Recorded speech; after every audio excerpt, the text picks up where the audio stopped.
or have a technical difficulty.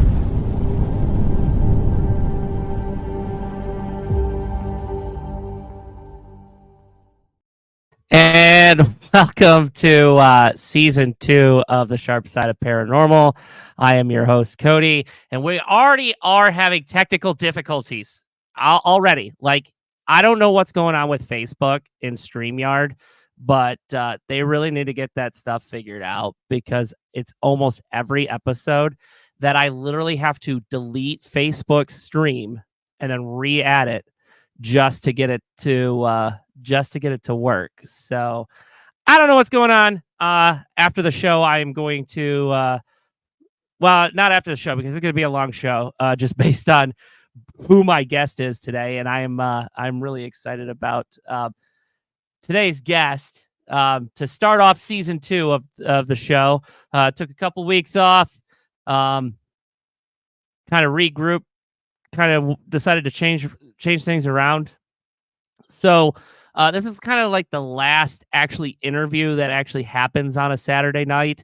I'm actually going to be moving the show to Tuesday nights, just because, well, let's be honest, a lot of people that watch my show are paranormal investigators.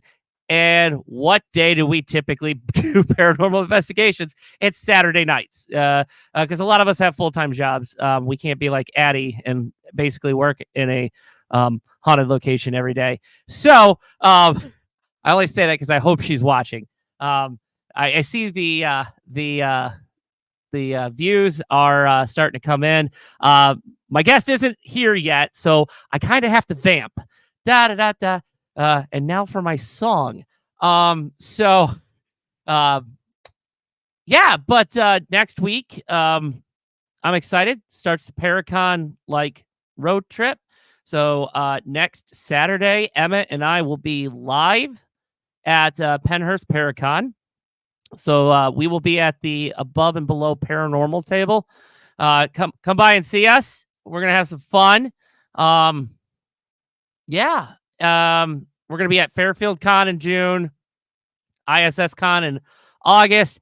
Just got invited last night. So I got a message last night, and I literally started crying. So I was asked to not only be a vendor, but also speak at West Virginia Penitentiary's Paracon and horror convention that they're having in September. I'm sorry, September. And then I've got Para-Unity in October. And I also have a convention in Kentucky. The name of it is not on it's on the tip of my tongue, and I can't remember what it is, and I apologize. I will bring that, my next show, I will have it written down and be like, hey, this is where I'm going to be. So, also, a little added pressure tonight. My new boss is actually watching the show tonight, because we were talking, and he's like, "Oh yeah, I'm gonna watch your show." And he literally texted me a minute before the show starts. He's like, "I'm tuned in and waiting for the start." So, yeah, great. So my boss is watching. I'm fired. So tonight's guest is somewhat or sometimes controversial, and in a good way. So tonight we have Adam Kimmell on the show. For you that don't know who Adam Kimmell is, he is the owner of Madison Seminary and Fairfield County Infirmary, as well as partnering with, Indiana State Sanatorium, Billy Creek, Stark Saloon. There's the jail, and then there's Pine Lawn Manor as well, which I am absolutely excited. He just messaged me. Apparently, did he not get the link? I guess this is my fault that Adam's not here. I will take the blame on that one. While I'm waiting for him to join, this is the video that popped up on my TikTok that caught my attention of Adam. So and I was like, I love this guy. He is awesome. He is like my spirit animal. So I'm going to play this video. This is from his TikTok. Here we go. Shut your ass up, bro. Hey, what's up, me, bro?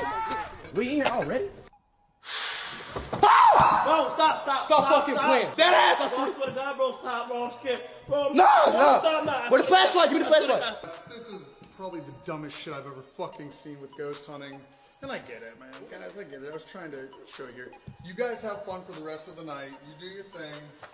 Where you going? Where you going? Fucking out, Steve. Oh no, where y'all going? Where the fuck is you going? Stop, bro, I'm not playing, bro. Let's go. Fucking Cody whoop his ass. I'll be the fucking bad guy. Bro, oh my, hey, bro, hey, on King Day, hey, we can get an action right now, like on my mama, bro. It's whatever. What's up? Listen, man, these were women that suffer. I get it, you've never ghost hunted before. If you want to communicate with them, Scared me, bro. Yeah, you are scaring me. You're like, hey, let me go ahead and if you want to do this, if you guys really want to ghost hunt, okay, wait, hold on. Out of respect, we can do this. Okay. You feel what I'm saying? Like, it's 4 of us and 1 of you. I ain't gonna cap. And you know what? Their impression of you was like spot on. Dude, the speed shit, dude.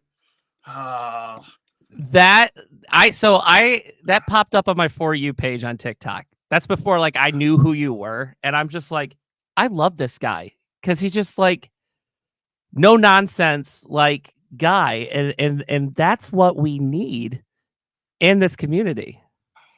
Yeah, that was dude. Where to even start with that stuff, man? Well, first off, can you hear me and everything well? Yes. I'm sorry. I thought so. Here's the thing. I sent Addie the link for the show. Oh, yeah. And just because typically she's the one that gets the better response from I mean, because you're Adam Kimmell everywhere.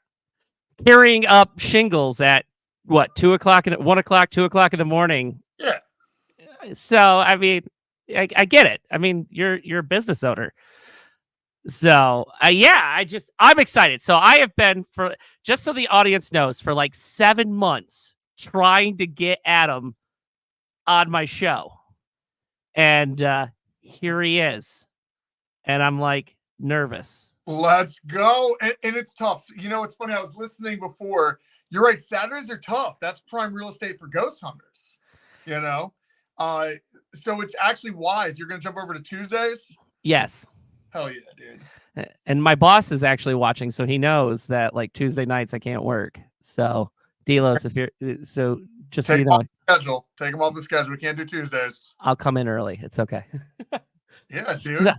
So yeah. So next month we got Fairfield County Infirmaries Con 4, FCI Con 4. Oh my God. Yes, that's the whole shingles thing. So I've had that since 2020. And dude, well, I got it for $1 and everyone's always really super impressed. Like, how? I'm like, because it was falling apart. That's why I got it for $1. And it required a roof like a decade ago. So, you know, for the last 4 years, I was up there patching it, but that's only like a Band-Aid, you know.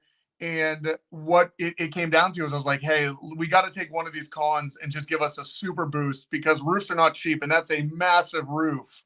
So yeah, that's what's going down. And I like saving money. Like all the teams that pay to be there, I want them to know, yes, right there. We put those out on display too, by the way. No, this is the special FCI Con 4 edition. Oh, that is going to be on sale because I'm a vendor there. So they're $10 each, and $7.50 from each one goes towards the roof of Fairfield. So I appreciate that. You know, it's I'm trying to save money. I'm showing everybody their money counts. And, you know, it was about $2,400 for a boom lift. And I was like, well, or I could just lift them up myself and save $2,400 that keeps the project moving even faster. Actually, I think I blew my rotator cuff out. For the last week, I can't like lift my arm, but it's fine. It'll heal. I took about 40 of those bags up. Christopher took another 40 up, dude. He's our in-house psychic over there, Christopher Jansen. He's amazing. Out of the blue, he shows up to give a private, but he showed up early, and he's like, I'm going to take 40 up, and that's my goal for today. And I'm like, damn, dude. And he did it. And by doing this, we're saving money. $2,400. That you know what I mean? Like every dollar counts, dude. Patience says, boss man, my shoulder is killing too. I knew she was going to chime in. Oh, she's been chiming in. She has been chiming in the whole time. We ballers out here at FCI. Yeah, she's working the flashlights tonight. We have flashlight tours over there, so she's working the desk. And she's like, I'll watch when it's not busy at the desk. I'm like, all right, patience. All right. But the problem is it's always busy. Mm. That's the thing. You post the videos online, you always have these lines out the door. And I'm just like, here's what I'll say. And it's gonna sound like talking mad shit, but when you're in the game, right? I also investigate. I've met a lot of locations that have reached out to me. What's your secret? And I'm like, well, you first off make it affordable for people. Like I have it designed the way I would want it. I don't want to go to a location and have to like spend an insane amount of money to be there. I'll go somewhere else, right? So you have to make it affordable. Madison Seminary, Fairfield County Infirmary, those two locations that are under my ownership, I have never increased since we opened them up. 2016 was Madison. Never inflated the prices, and if anything, I'm bringing the prices down, and that's to create more of the same teams coming over and over again. You know, and that's super important to me. You know, it shouldn't be, do we have enough money to afford this location, or versus the equipment, because equipment's out of control out there with how much new stuff is, right? oh, I listen. I've always said this. There's gatekeeping when it comes to the paranormal world. Like $200 for a REM pod. Yeah. It's all it is a junior theremin. That's all it is. Yeah. In a fancy case, it's a $20. You can go get the board on eBay. So yeah, that's why I decided to start making my own equipment, and then my friends were like, "Hey, Cody, can you make us stuff?" And then now it's turned into I have 7 3D printers over there, like making this stuff. So yeah, no, and exactly that's what we have to do when the underground takes control of it. You're going to see better pricing and stuff. There are entities involved that mass produce it, but have a huge price tag on it. This stuff, we know how to build it. You're building stuff. Lauren Hellikinson, if I said her name right, love Lauren. Oh God, isn't she amazing? And she was out. I've always tried to align myself with people that we could, mass produce it and give it to the ghost hunting group much more affordable. I've tried to reverse so many different tools like the DR60. I sent that to Gary Galka back in 2014, and I said to him, I'm going to send you one. And he never had his hands on one before. And I said, if you can reverse engineer this alien technology, and what I want to do is I'll make an agreement with you that we can reverse engineer it and make it super affordable, $40 a recorder. Just tell me what the Japanese did. And he opened it up like open heart surgery. He was nervous because these things, this is when they were only like $400 a piece. Now they're like Paranormal Bitcoin. They're like $3,000 if you want a good one. And when he was opening that up, he got back to me. He's like, Adam, I could reproduce this today. I don't understand what's different about it. So it could be something so minute. You know what I mean? Something so minute in the motherboard that it looks like we could buy those pieces, but it's not the exact piece that was manufactured by Panasonic. Maybe something new will come to light, but as of right now, I cannot reverse engineer it. I want a DR60, but I don't want to take out a third mortgage just to be able to buy one. I know, like I was buying them back in 2010 and they were like $300 a piece. And to me, that was already a heart attack. Now, and here's the thing, I warn people because they're always telling me I'm going to go buy one. And I was like, you should probably tell me first. I have about 25 serial numbers that I know are faulty recorders. Because the first thing you got to ask is like, why the hell is someone selling one? Like, why are you selling it? They're gold. The quickest way to get banned from the seller is like, are you trying to buy a house or are you in the middle of a divorce? Because like, why? Oh, dude, they don't like to hear that. Because I'm like, why are you selling it? Did you drop it? You dropped it. And you're just trying to like make money back real quick. And for someone who's never had one before, it may sound fine, but I can tell you the minute I hear a recording playback, I can tell you, oh, your speakers popped. Your speakers popped, and you've got maybe, I don't know, you're on borrowed time at this point. That speaker can go at any time. Usually when you drop them, the speakers, the wiring's really weak. So, yeah, dude, you gotta watch out. You gotta watch out there. That's why I just use a cheap Olympus one, and it seems to work just fine for me. But the Olympus is when I first started. There was a gold Olympus. I think it's off the top of my head, VN-100.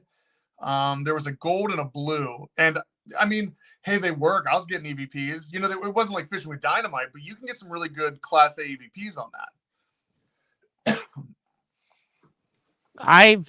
Here's the thing. I have caught 2 EVPs, and both of them were at ISS. One of them was I was there with Brittany Cassett and Lisa Marie. We were Beyond the Shadows. ISS was actually my first ever pay to play location that I did a paranormal location at. I was there on a Ghost Hunts USA tour. Mm-hmm. We'll leave that because we all know.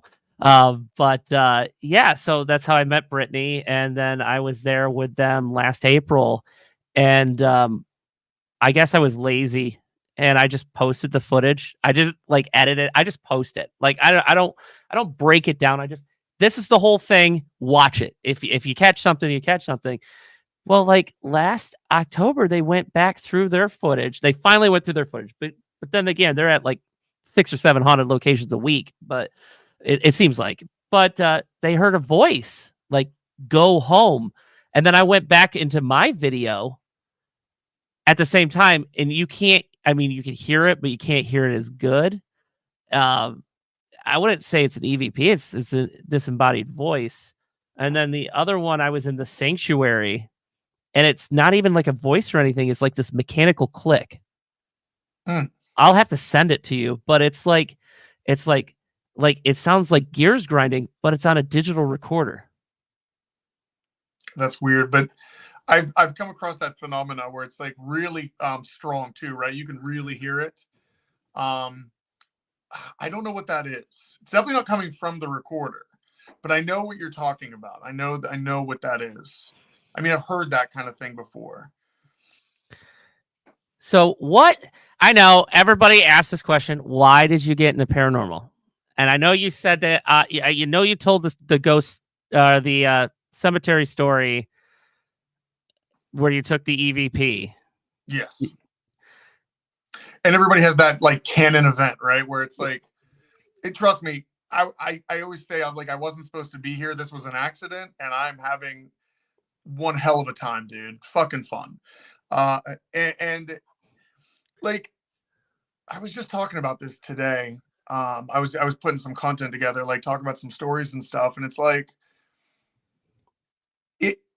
had I not captured that EVP, maybe it would have turned different, because we all need that aha moment. I tell people all the time that come to the properties, hey, if you're a skeptic, great. I was too. I used to hate the TV shows. I was like, you're all fake as shit. Your producers are casting shadows. And I remember in the old Ghost Adventures episodes where I'd be at this time, we captured this EVP. And I'm thinking to myself, I wasn't into production yet, right? But I'm okay, maybe the EVP is real, but I guarantee you didn't catch it at that time, because everything always lined up. And the thing is, you could capture an EVP, set your recorder somewhere, and then you can say it was captured at that time to keep the momentum going. Or was the EVP even captured at that location? It was just presented that way. So these are the kind of things I'd be really critical of, tearing apart these episodes, because the minute you mix science and entertainment, oh, dude, throw all the rules out the door, right? So anyway, I was criticizing that stuff in the beginning. Went out to the cemetery, captured an EVP, and that's where I was I need to see that shit for myself. And I was okay, all right, there's something here and I've always been a nerd at heart, and ghost hunting is for nerds, dude, right? We have to get really nerdy with this stuff, because it's theories and everything involved in it. And, it's very addictive, because now I'm going on 14 years, and there are people that have been here way longer than me. But the one thing I can tell you about this field of research is it's very addictive. And once you're in, you're in. And I love when people make those posts. I'm taking a break from the paranormal. I need to get out.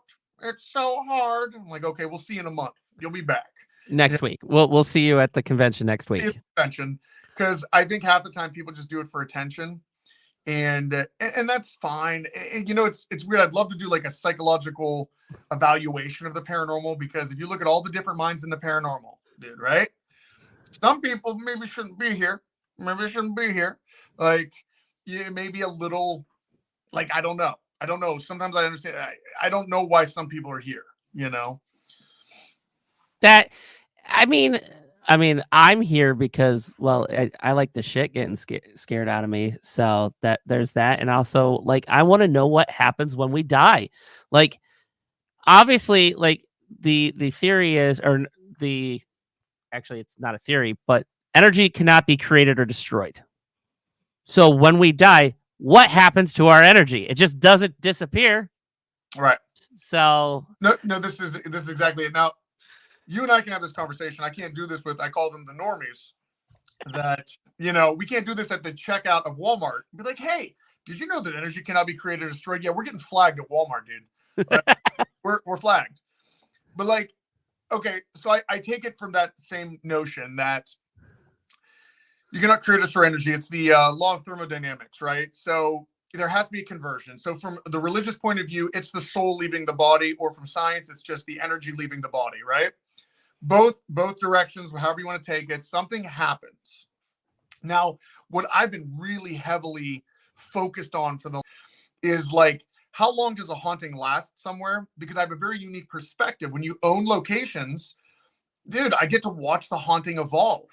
When Ghost Hunters came and Grant Wilson was leading the charge, that piece of shit, we were sitting in the back porch and he goes, tell us how you really feel. Yeah, right. Oh, he already knows. He's an old beating bag of mine. But anyway, he's sitting out there, and you know, I gave them the olive branch. I really regret having them come. But you know, I was asked if they would come, you know, all this. I'm like, sure, this is a reboot. Maybe you're not gonna suck like you guys did before, where you come in and you act like you're all know it shit, right?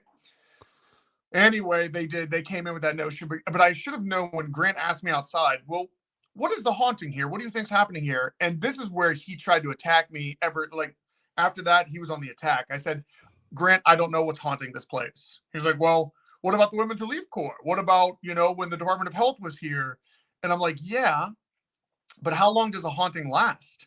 Because no one thinks about it. Like, the minute you investigate a location, you're contaminating that location. Oh, revolutionary. How dare you speak the truth? Because that's not good for entertainment. That's not good. It's very easy for a show to come in and be like, we're going to the Madison Seminary, and over 100 years ago, it was the Women's Relief Corps was here, and it is believed to be haunted by the widows of the Civil War and possibly mentally ill patients from the Department of Health days. Okay, well, then what about the 80s? Now, I hate to say this because that hurts me. I'm an 80s baby, 1984.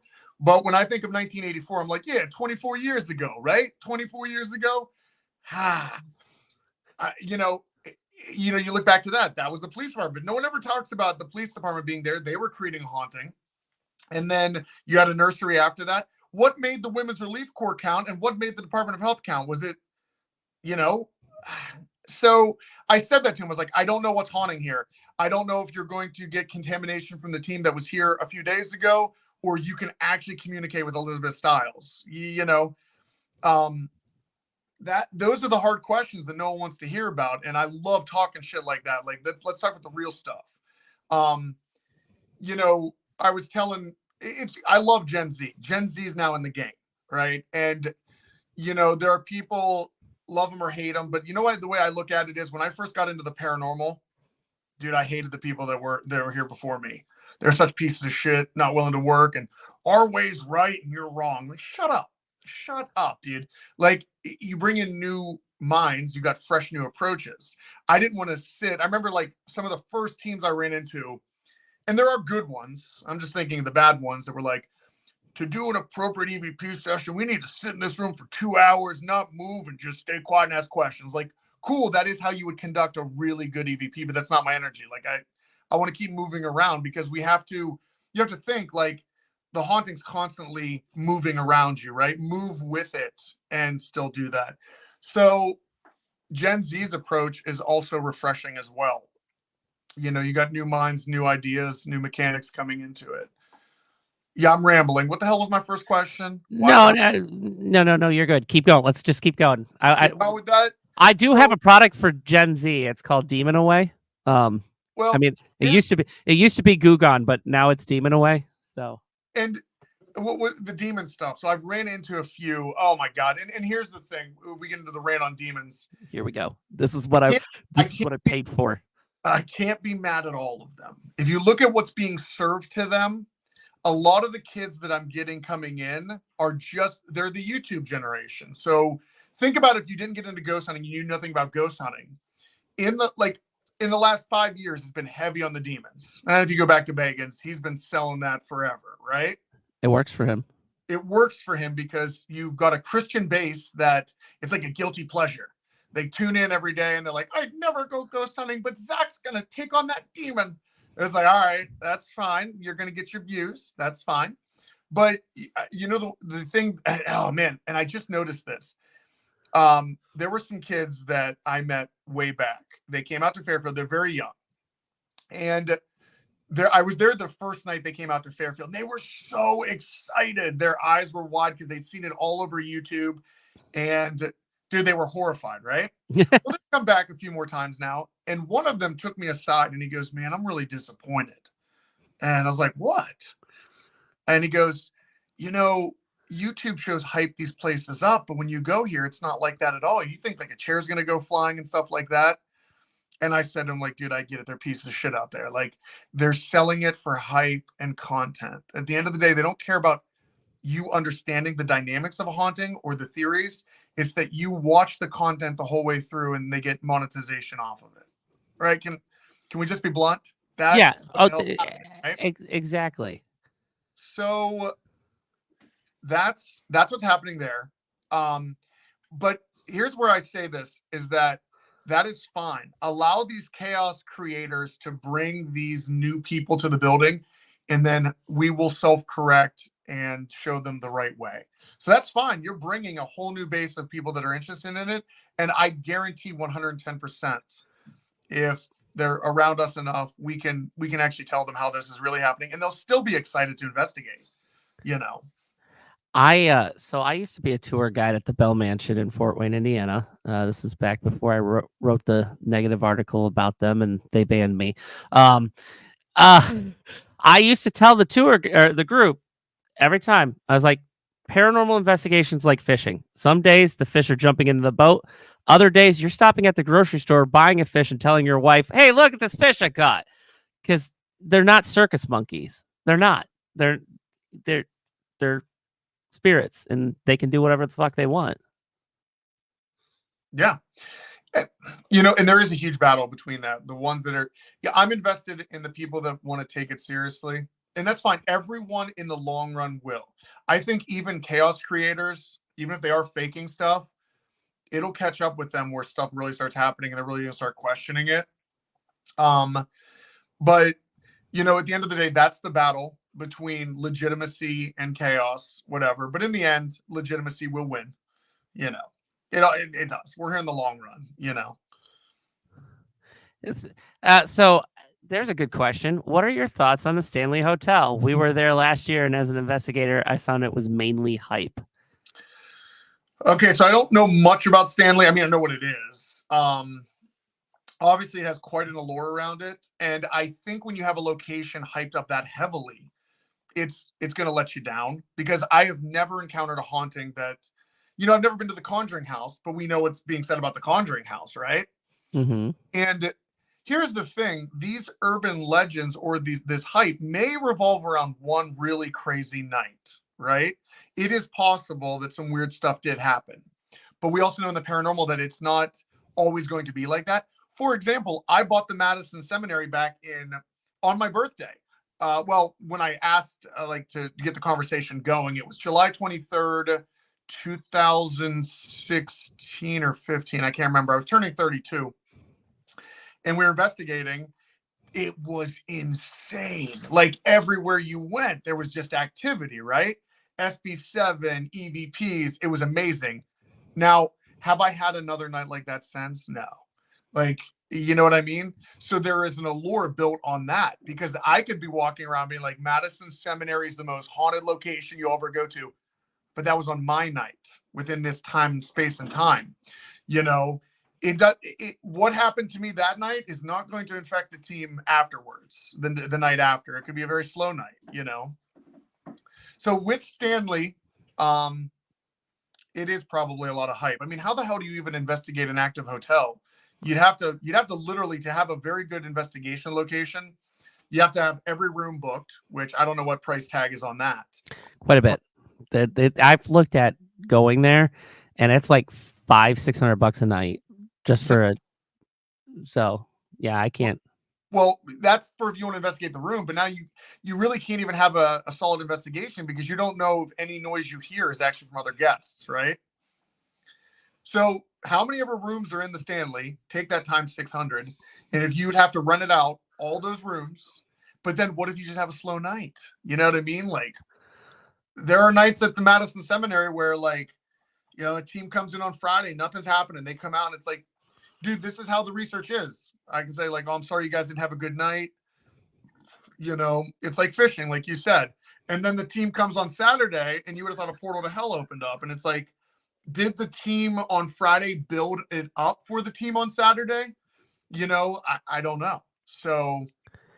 And there are times that even spirits just don't like people in your group. Yeah. Like, yeah. they don't. Yeah.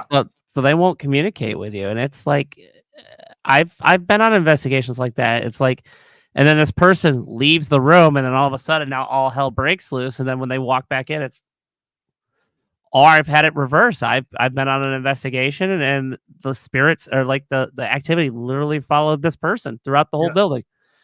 I do believe some people are like ghost magnets. I absolutely believe that. Shelly, our main tour guide over at the Madison Seminary, incredible, like, human being. My God, she's incredible. She sees 95% of the teams that come in. And we were talking one day, and I don't know why she brought this up. And she's like, I've gotten to the point where I can tell you a team's going to get activity and a team's not going to.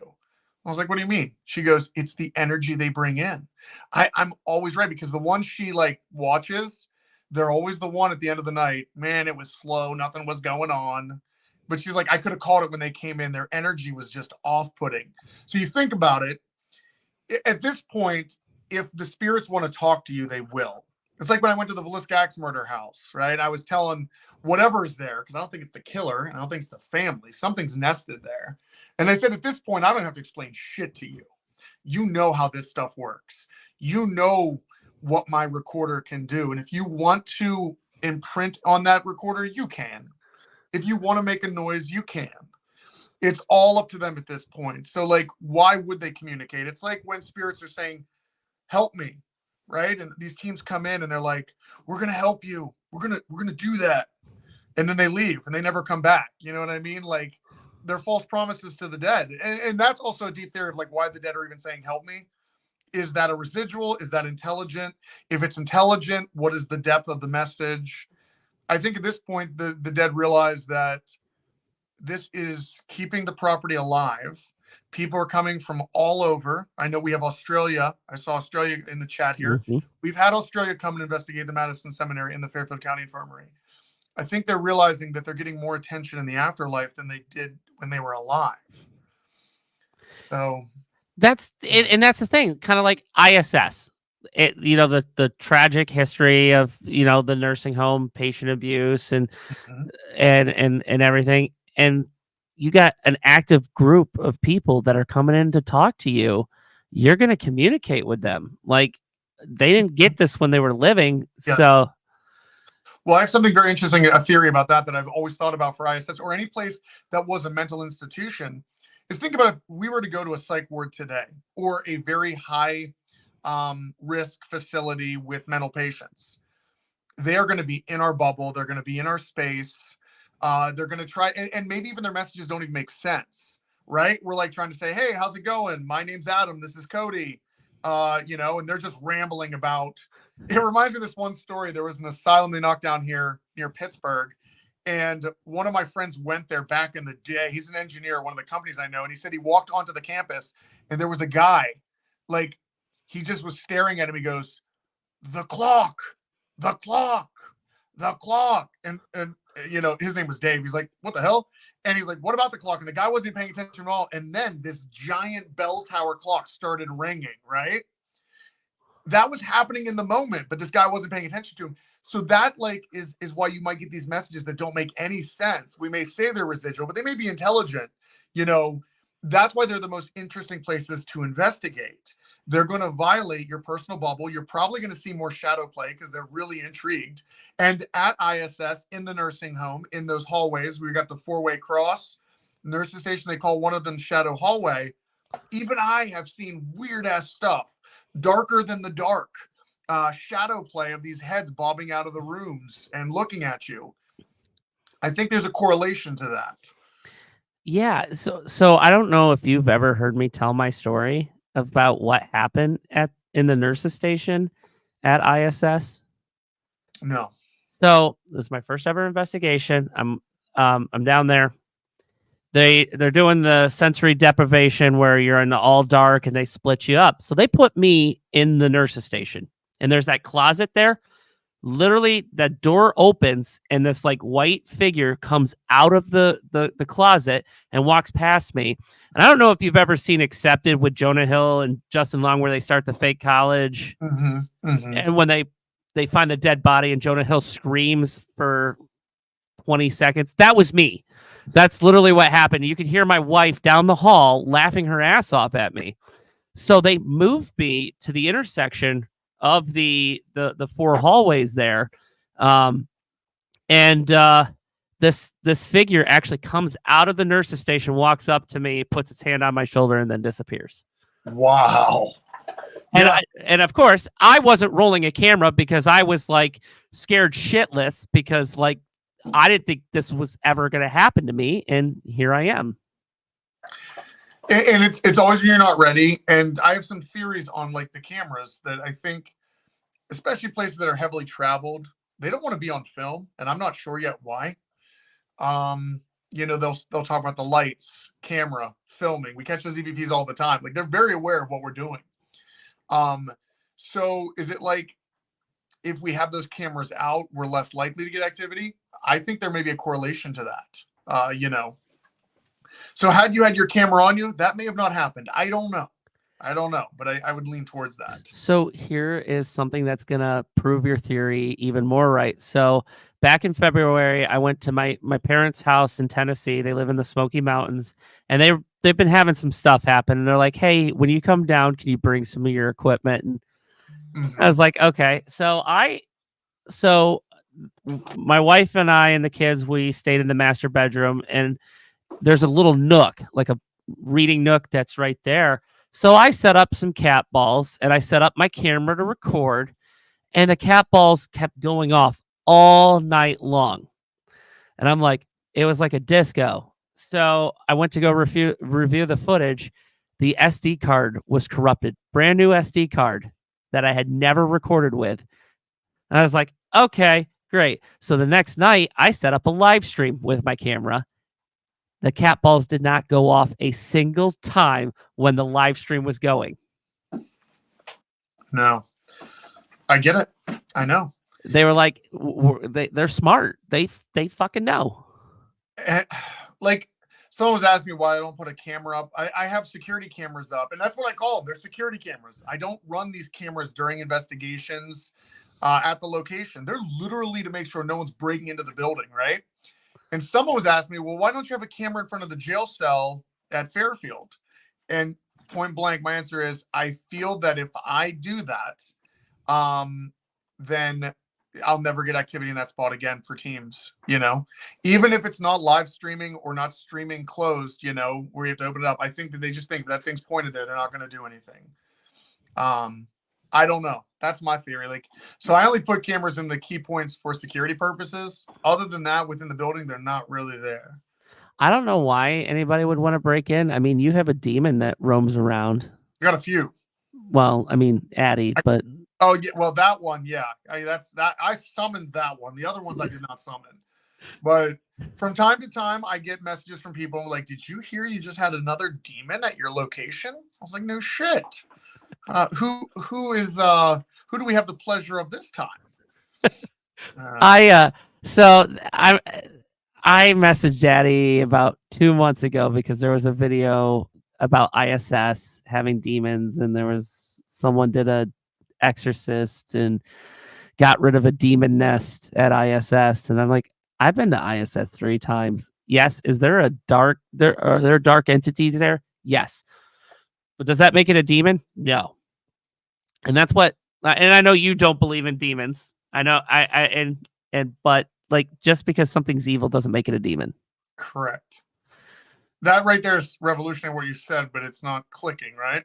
Yeah. Well, first off, who's bringing religion into it? Like, I don't know. I'm always intrigued when I see. I think in my mind, if you're going to use the demon card, then you must be a very religious person. And then my next question is, why are you here? Because wouldn't this be blasphemy? Like, you're not supposed to be doing this kind of stuff. The simple mechanics are this, and here's how I've defended it. That, I mean, I cannot confirm or deny demons, because there's no receipt to an EVP, but I'm really leaning towards it's not. You got to think of human nature. When we're speaking to the dead, they remember the English language, they're speaking back, and we assume we're talking to the dead. If we really are speaking to the deceased, then they are able to retain their human emotions, their memories, and all that. In life, there are good people and there are bad people. There are very sweet and there are monsters, right? I think what we're seeing is, like, think of Charles Manson dying. Well, he did. If he's on the other side with cloaking ability and all of this stuff, dude, he also understands religion. You can use that as a weapon now. Because once you get the other side and you're like, whoosh, you get over and you're like, shit. It's not hell or heaven. I'm still stuck in this in-between where the energy is until it goes to either maybe reincarnation or dissipates into something else. But there has to be something it changes to, right? But the thing is, these spirits can understand how to use it. I think half the time they say demon they're annoyed by you, dude. They're like, get the hell out of here. And what better way to scare somebody is to be like, demon, Lucifer. I think it'll work every time. I've captured EVPs that say demon and say Lucifer, but that's not the first thing I'm thinking. I'm like, wow, intriguing choice. Yeah. So what's Lucifer? Like, what's Lucifer? Is he not like he's the king of hell, and he's punishing all these people. Yeah, he just happens to be at Madison Seminary at a Saturday night at 9 o'clock. That's really what Lucifer has. I'm pretty sure he's scheduled than me, and somehow was able to fit that in. And I'm very impressed. I'm very impressed. Stop by. You should be flattered. Yeah. A question in the chat there. The physics. What do I think about using physics in an investigation? Yeah. That's interesting because, if we're talking physics, then, I'm over here referencing, like, I talk to people all the time about this, but I have been, is that. I think they meant psychics. Oh, psychics? Okay. Because I was talking about, like, if we're talking about. Are we talking physics or psychics? Yes. Yeah. Demonic clickbait is ruining the paranormal. Yes. And I get it. I get why they're doing it. They're doing it to survive monetarily. And I will say I did an experiment, like, where I hashtag demon. Like, anytime I rant about demons, I'm talking mad shit. I hashtag demon and I will get way more hits, way more click views off of it, because the algorithm pushes that forward, right? So I get it. When you mix in the industry, like I've been saying, like, you're going to have this. What I think is the most embarrassing, though, is down the road when we're all long gone, right? And no one wants to be like the generation prior. They're going to try to be something new. When they see how much of a mockery it was with demons, they're going to come around and not want to be a part of that. They're going to want to go even harder with the science to, counteract the clowns that are doing this. Like, this is not. I guarantee when I die, I'm going to tell every paranormal investigator, demon, demon, demon, just to fuck with them. So was that question for psychics or physics? I think it was psychics. Psychics. Yes, I'm a huge advocate of psychics. I work with Rebecca Kirschbaum. She's on Resident Undead with me. It's a show we've been doing for the last 10 years. It's I love mixing science and psychic phenomena, right? And I've been blown away, but every psychic's designed a little differently, and I'll get into that. Like, Becca's very good with future sight. She doesn't even think she's good at talking with the dead, but I think she's phenomenal. She thinks she's mediocre at best. But her future sight, she predicted that I was going to get properties. Now, that can also be argued that since I was told that, did it manipulate the timeline to where I went towards that? I honestly forgot when she said this when we first met back in like 2011, 2012. And we were at a stoplight, and if she was driving, of course, this wasn't good. She starts convulsing. Luckily, she's got her foot on the brake. And then she looks over me and she's like, I don't know how the hell you do it. And I'm like, pardon me? Like, what? Because at first, she's still new to me, right? I don't know. I couldn't gauge the crazy. And she's like, you have properties. You have a lot of properties, and they're doing paranormal investigations, and you own them. And it's very successful. Now, I took it with a grain of salt. I was like, awesome. That's Adam in the multiverse somewhere else just rocking it, because I do not see how I can do that. I have no money. And well, anyway, she's great with future sight. But here's how I will explain psychics, the gift of the mind. Because everybody's actually got some kind of intuition to them. If we were to take 10 people to watch the movie Titanic, right? We take 10 people in for a private screening of Titanic. And I'm using Titanic as an example because we all know that movie. We go in there. Never seen it. I'm just kidding. I was going to say. I'm just kidding. First time I've used this, and it's failed. So we walk in. It's a private screening. We can't talk to each other while the movie's playing. When the movie's over, they take us out and they isolate all of us. And it's a quick interview of like, tell us something that really stuck out to you about that movie. The odds that all 10 people are going to say the same thing on the first time is very unlikely. Someone's going to be like, dude, there was enough room on that door for Rose to let Jack on it. Or, man, that guy was such a douchebag saying that girl was the only family he had so he could get on the boat. Or I really felt bad for the designer of Titanic because he went down with the ship. You know what I mean? Like, everybody takes something different from the movie. And what I'm trying to tell people that are not sensitives and psychics is that you could bring 10 of the world's greatest psychics into ISS, Madison, or Fairfield, or beyond, and they'll all come back with something a little different because that's how the energy vibrated to them, right? Mm-hmm. Because most people think, well, every psychic's got to see the same thing, and they must know the winning lottery tickets. It doesn't even work like that with future sight. You know, you can get a glimpse of it, of an idea, but, you know, time... Here's when I explain future sight, especially with the way Becca's described it to me, is that like alternative realities definitely exist. Let's get fucking weird here with rabbit hole, right? Let's go.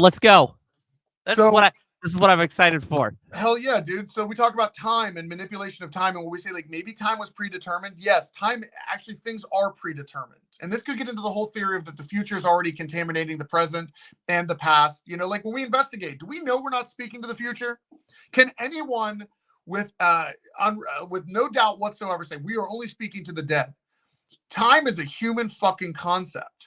We created that. We created time. So Cody, I was like, hey, we're going to get together at 8 p.m. on May 11th? Yeah. If we didn't have this construct, you and I would not know when to coordinate an attack, right? That is what time is doing for us, right? But if you take time away, holy shit, like what really bounces where? So with time, let's go forward in time, right? Becca's described it as a very large river. That's time. But it also branches off into little streams. Those streams are probabilities that could happen but are unlikely. So what she does is she focuses on the future that is the most probable, right? And that's how it works for her. But sometimes it's wrong. Sometimes those little probabilities do happen, even though they have a very small percentage of happening. Is that because there's like variables that will change like the butterfly effect? Yes. It's actually more realistic than we think. But even talking about the future can mess it up. And she said to me, like, goddamn Dr. fucking Strange. She's like, if I tell you, it may mess it up. Because she'll have visions all the time. And she's like, oh. And sometimes she'll tell me. And then sometimes she'd be like, I can't. She's like, it will absolutely affect your decision, you know? But for example, like with the properties, her seeing you get the properties, that wasn't going to be for like another 5 years later. And I forgot she said that. And then she reminded me later, she remember that time at the stoplight and I was convulsing and I said, you got properties? Well, it looks like in here. I'm like, I fucking forgot about that. Which time at the stoplight?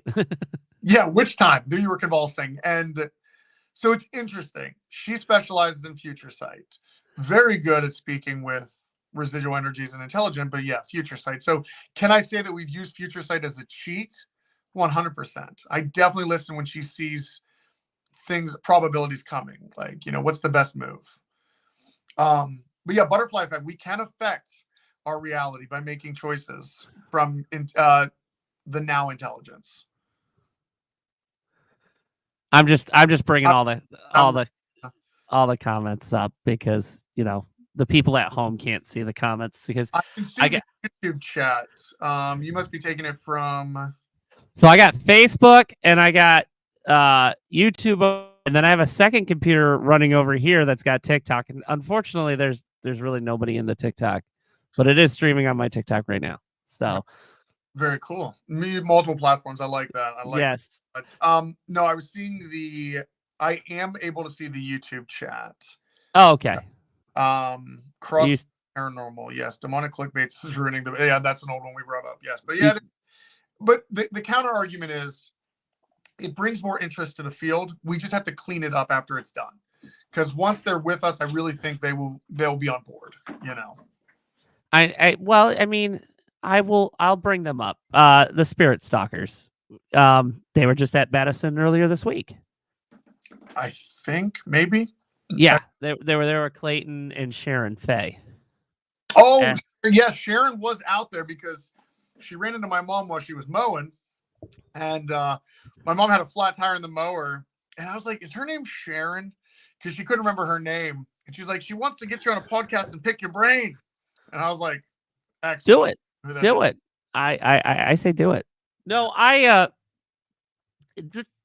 it just frustrates me sometimes because they go into these locations, and now we're gonna cross into the topic, and everybody's been, you know, waited with bated breath on this. They had a deal with Save the Old Properties. Oh my gosh! I said Sharon Faye, and she's like she's like Beetlejuice. She just appeared in the chat. I see her in the chat. Hey Sharon, I see you talked to my mom. She told me she couldn't remember your name, but I knew right away. I was like, that has to be you. That has to be you. Well, they do TikTok live, and you know, I got to meet Kalani last year, the year before, and I interviewed him because I was writing for a magazine, and he's like, there are a lot of people that can't afford to go paranormal investigating or are handicapped that they can't go on a paranormal investigation. So I take them on an investigation, and I think it's cool that we have TikTok and all these, you know, platforms, but we got to be responsible. That's the thing. Well, I did a massive social experiment. ISS Con 2. It was like Paranormal Big Brother. Spirit Stalkers were out there. Kalani was out there. I basically, now that the smoke has settled, we knew that was going to be very, very interesting because there is like a civil war going on within the paranormal, right? It's either Team Demon or Team Science, like, right? And so there was a mix of teams I brought in. I brought 10 different teams in. And when you really gauge it about halfway through, it was like maybe 5-on-5, you know, but they were brought in, you know, I was just trying to go after people. Like I went on view counts, subscribers for a few, and then some I just pulled in. I was like, I've seen your stuff. I think you've got a lot of potential. Let's bring you in. And it was interesting because there was a lot of drama on the ground. Thursday night, was terrible. I don't think I ever want to fucking do this again. Like I was trying to be the president of the paranormal. I don't want to be the president of the paranormal, dude. This is like out of control, right? You're just the daddy. You're the paranormal daddy. I'll be the daddy, but like I don't think I can be the president because man, holy shit. So Thursday night, we let the teams have free roam of the building, right? Okay. So that's a huge ass building too. Oh, massive. You'd think this was fine. And so you got to remember, everyone's got their own style. I totally didn't take that in. I'm thinking, man, what a great, I wanted to make ISS Con, I wanted to take over socials for that. And that's what I do during the cons. To all the competition that's going to have another con, you don't understand the way I designed this is like, we will litter socials. It's designed a certain way that when you look at your Facebook or your Instagram on the day of a con, that's what it's littered with. Because I'm bringing in content creators. I'm encouraging people to go live. And so, yeah, that was why I did that with ISS Con 2. Get all these big creators out, just flood it with, hey, we're out at ISS Con 2. So anyway, that Thursday turned into a shit show because, you know, I know the Spirit Stalkers were in one section of the building. They were doing their thing. I found Kalani and Brought on the other side of the building. They were upset. They were taking some shots. Thursday's fair game, guys. You can do that. It's okay. And they were upset. And I started to realize that I thought everybody was just going to collab and it'd be great collaboration. It wasn't. There was a lot of division on the ground. And that's when I realized it's people that believe in demons and people that don't. So it was a really rough 2 days to get there, 3 days, Thursday, Friday, and Saturday. Short story to that is I won't do massive collaborations again. Unless I really sit down and talk with everybody, because holy shit, the dramas I was hearing, like these people hate these people and these people hate these people. We might be able to get along with them. And I'm like, fuck. You could have sold that as a reality show, though. If I could have went back, I would have been on the ground filming all of it and just in everybody's face. Like, because it was, wow, it was everything you would have anticipated of a shit show. Now, it still worked, but, you know. Speaking of cameras in your face, I saw that post that you basically need a camera guy following you and Addie around all day. I volunteer. So I used to be a camera guy. I was a news photographer. I did sports and sports photography. So we decided this because we want to do a reality series because there's so much shit. Like I could keep talking about stories that are so crazy. Like if I would have just been filming this, there'd be some insane content of things we're doing. And I was thinking about it just like every day, just whenever we get into these projects, because that's when it gets fucking crazy. Like get the cameras rolling and just go. Because you only get to see a very X amount of what we do when we decide to go with it. But yeah, getting on, I ran into the Spirit Stalkers. I remember when they first started, I was sitting in the back house with them and I have no problem with them. You know, when I look at it, this is all politics to me. I don't care how people investigate. I know how people know how I investigate, and that's all I care about at the end of the day. I know that I don't have the most subscribers, but I also know that I have one of the biggest fucking amounts of credibility in this game. And that's at the end of the day, all I really fucking care about is that, you know, if I say something on this, it holds weight to it. I don't need 3 million, 4 million subscribers to have weight to what I'm saying. So I'm fine. But I treat it like social politics because everything is intertwined. You know, when you have these fan bases you're building, right? The problem is there's inner politics into the actual group of investigators. We have to remember though, there is a large base of people that just watch this. They don't investigate. They just enjoy watching it. So the problem is, it's like when you bring up politics, when your favorite people, your celebrities start talking about your politics, you're like, oh fuck, I hate him now. You know what I mean? Like, I can't believe you would think that way. You want to think that your favorite celebrity aligns just like you, right? So I've learned the one tough thing with that is, you know, when I start drawing these hard lines, the fan bases go and it's like they overlap. It's tough. So, but I understand there's a lot of, you know, I just, well, like, and I get it. And I've had a feud and a beef with the Spirit Stalkers for the past. I'll go 2 months. We'll say 2 months, and it got to the point like I made a joke in a group chat with some other paranormal investigators that I was going to go fuck with them at an investigation. I didn't go do it, but it was poorly timed and poorly taste because someone actually went and did it. Oh shit. So I'm getting blamed for there was like a laser pointer and somebody tried breaking in.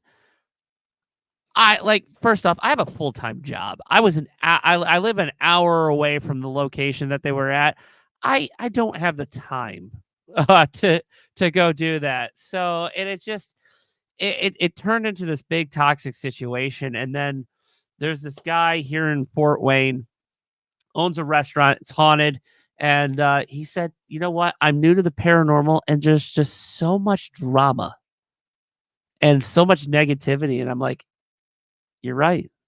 So I'm just like I've, I've thrown it out there and I don't think they will ever, but I would love to sit down and talk with them, and try to understand why they think everything, they don't say everything's a demon, but a vast majority of their stuff, they do say demon. I want to understand why. And I understand they use their religion and, I'm an ordained minister.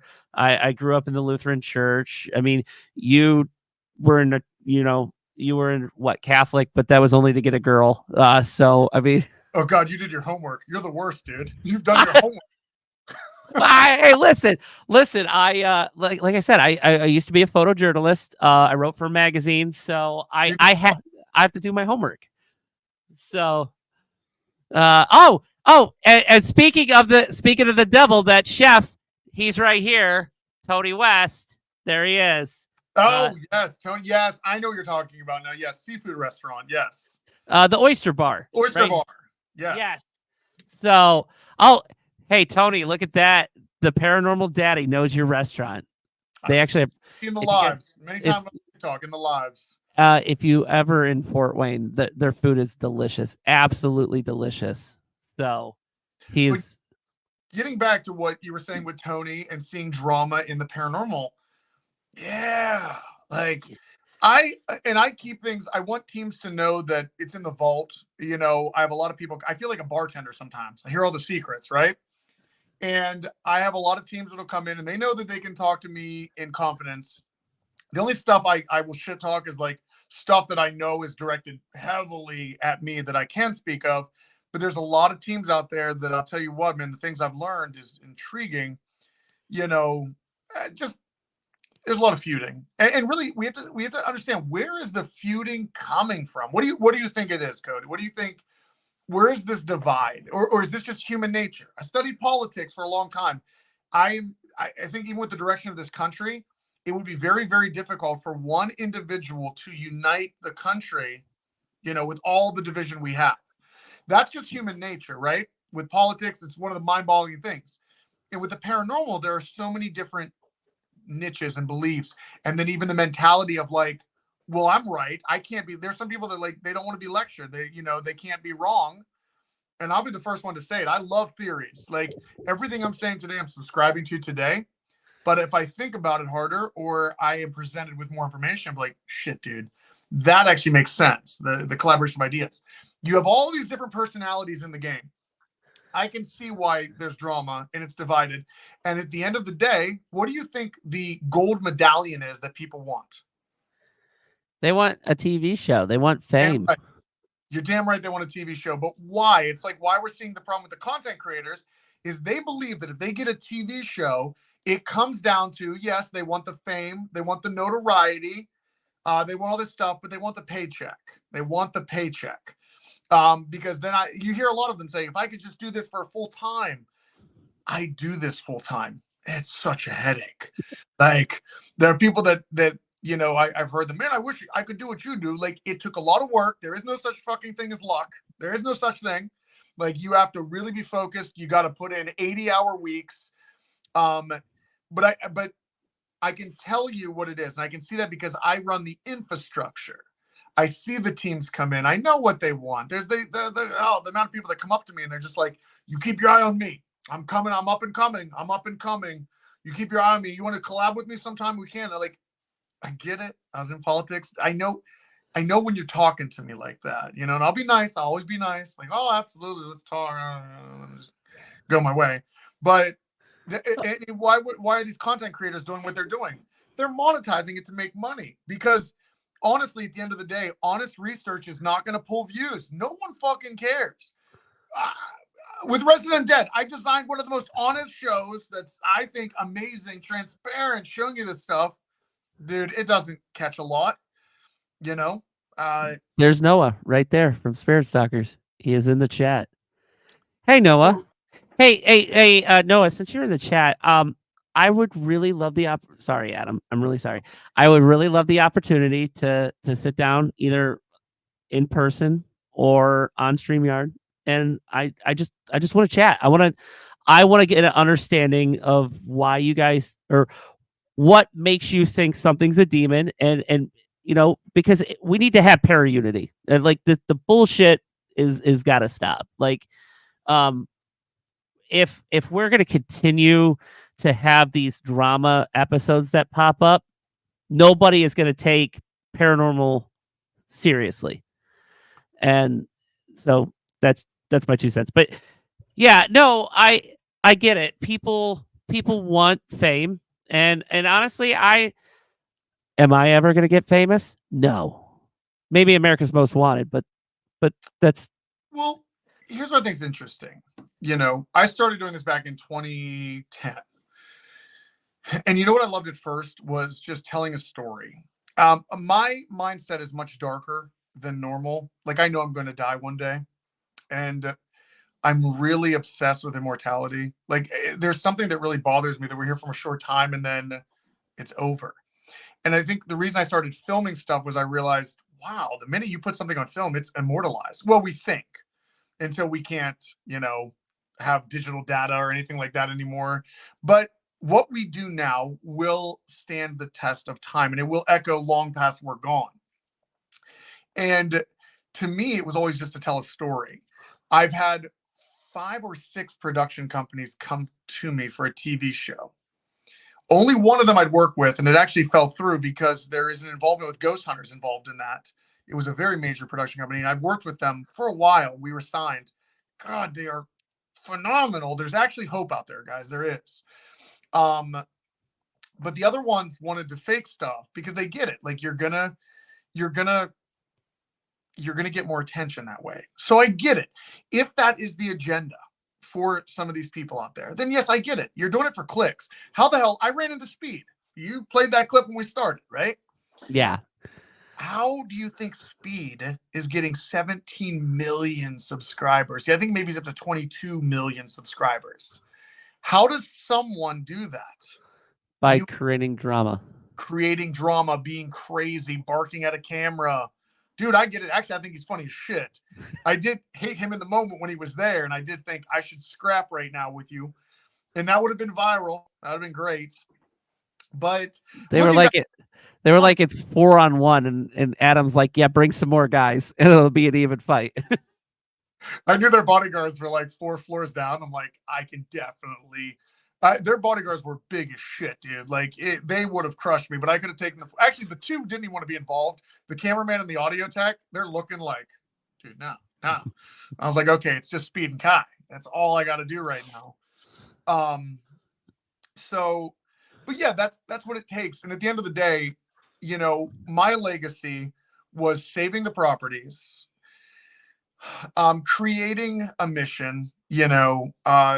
I've always said that I do believe someone else is going to figure this puzzle out, but if I'm here and I'm investing my time in it, I'm going to be the best at whatever I can be and where I'm at. And I want to set up the next generation with enough knowledge, enough of the rabbit hole talk, the weird theories, that when I'm long gone, they can continue that research, because we may actually need their help. If we're going to be on the other side saying, help me, and we're stuck, then they may be the answer for us. I'm sorry. That comment. I see it. Boxing for the spirits. I there were 300,000 viewers watching that shit, right? I was like, son of a bitch. You know, the reason I started getting real wild was I knew they couldn't shut the live off. I knew they couldn't. You can hijack the live. And when I came back up for round 2, like I'm walking down the stairs, and I was mad. I was pissed. And Becca's like, are you sure you want it to be this way? Are you sure? And I was like, yeah, fuck them. And I'm walking, and then I turned, and she said I muttered something to myself, and I started walking back up, and she's like, no. And I was like, I looked back at her. She had crazed eyes. I'm like, they can't stop the live. Like, they can't. And I stormed back up there for another round. And I'm like, I'm just going to take it, dude. I got 300,000 eyes watching Madison, and you're over here telling me this shit's fake. I'm going to take your souls, dude. I'm going to take your souls on a live. So that clip did go viral. It had one of the ones I saw had 20 million views. But you know what sucked about it? The caption. The caption said, son of a bitch, dude. The caption said, Speed and Kai's ghost hunting instructor quits. I was like, fuck, dude. Myself as the owner, and you got to do that? Like, shit, man. But I mean, so you have some negative experiences, but you also have awesome experiences. You've had Matt Rife, Sam and Colby just recently. Mm-hmm. So you got to take the good and the bad. Oh, absolutely. I love this. And it's such a privilege that I get to meet the people that I do. The underground of people, like I'm seeing in the chat. I know Marcy, you're here. A lot of people. Sharon, you meet so many incredible people that it's mind-blowing. And I'm very envious. I do not take this life for granted. I have met some incredible celebrities. And it's funny when people are like, why didn't I get my invite? Why blah, to see them and all this. It's like, do you realize that I had to take a very, very crazy path in life to get here? Like, I used to work in a hotel for 8 years. Working in a hotel for 8 years is not going to get this outcome. I quit that job because all my bosses were pieces of shit. I was mad that other people were living their lives. And what I did, if I can give anyone some damn motivation here, listen to me. Don't listen to these stupid YouTube motivation videos. You have to put the time in. I had to sacrifice from 2000, I think it was I started obviously in 2010 to all the way up to 2016. But I don't think I was comfortable until 2020 when I got Fairfield. And I'm just like, let's take on another property. You have to grind. If you put a little bit of your life aside, quit going out, quit drinking, quit partying, quit hanging out with people that are absolute losers, because you got to think the people you associate with, you're going to mimic that energy. So you better surround yourself with winners. The inner circle that I hang out with, they're driven. They're goal-oriented. I think it was even Addie that said to me once, Adam, do you really have friends? I was like, shit, I don't know if I really have friends.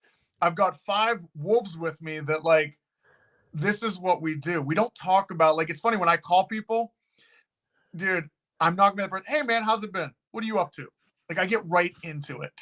Every phone call, right to business, dude. And if you grind like that, now I'm getting better. I'm more relaxed, but I had to grind for a decade. And now here we are. Yep. I've literally pushed bills to pay for locations. Haha, cries and poor. No, yeah. It's expensive. So does this mean you're going to be lowering the prices at ISS? Unfortunately, I didn't open the gate. No, this is a very valid question.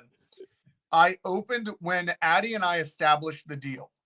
We talked to Greg about it, and Greg didn't know anything about the paranormal, and we gauged and we said, you are within striking to take on Trans-Allegheny Lunatic Asylum in Waverly Hills. He did not know what those locations were. He Googled it, and that's where he was thinking maybe to set the price range. I said, no. And Greg's been very receptive, of the information we've given. We're like, you need to go much lower. But here's what I have to say to the paranormal teams. You guys all screwed yourselves. When you go, and Greg is a very literal person, all right? You've been warned. He is an amazing business partner. I love his energy. Dude's hilarious. He doesn't believe in the paranormal, so don't waste your time telling him about your paranormal stuff. He doesn't care. He doesn't really believe. Maybe in a decade, when he's heard enough stuff in that building, he'll consider, but at this point, he's not believing paranormal. But he gauged people that first year when they came in, when we set the price really low. You know what Greg said to people? He What? said, how how do you think the pricing is? Is it affordable? And you know what a majority of the team said? You guys, god damn it.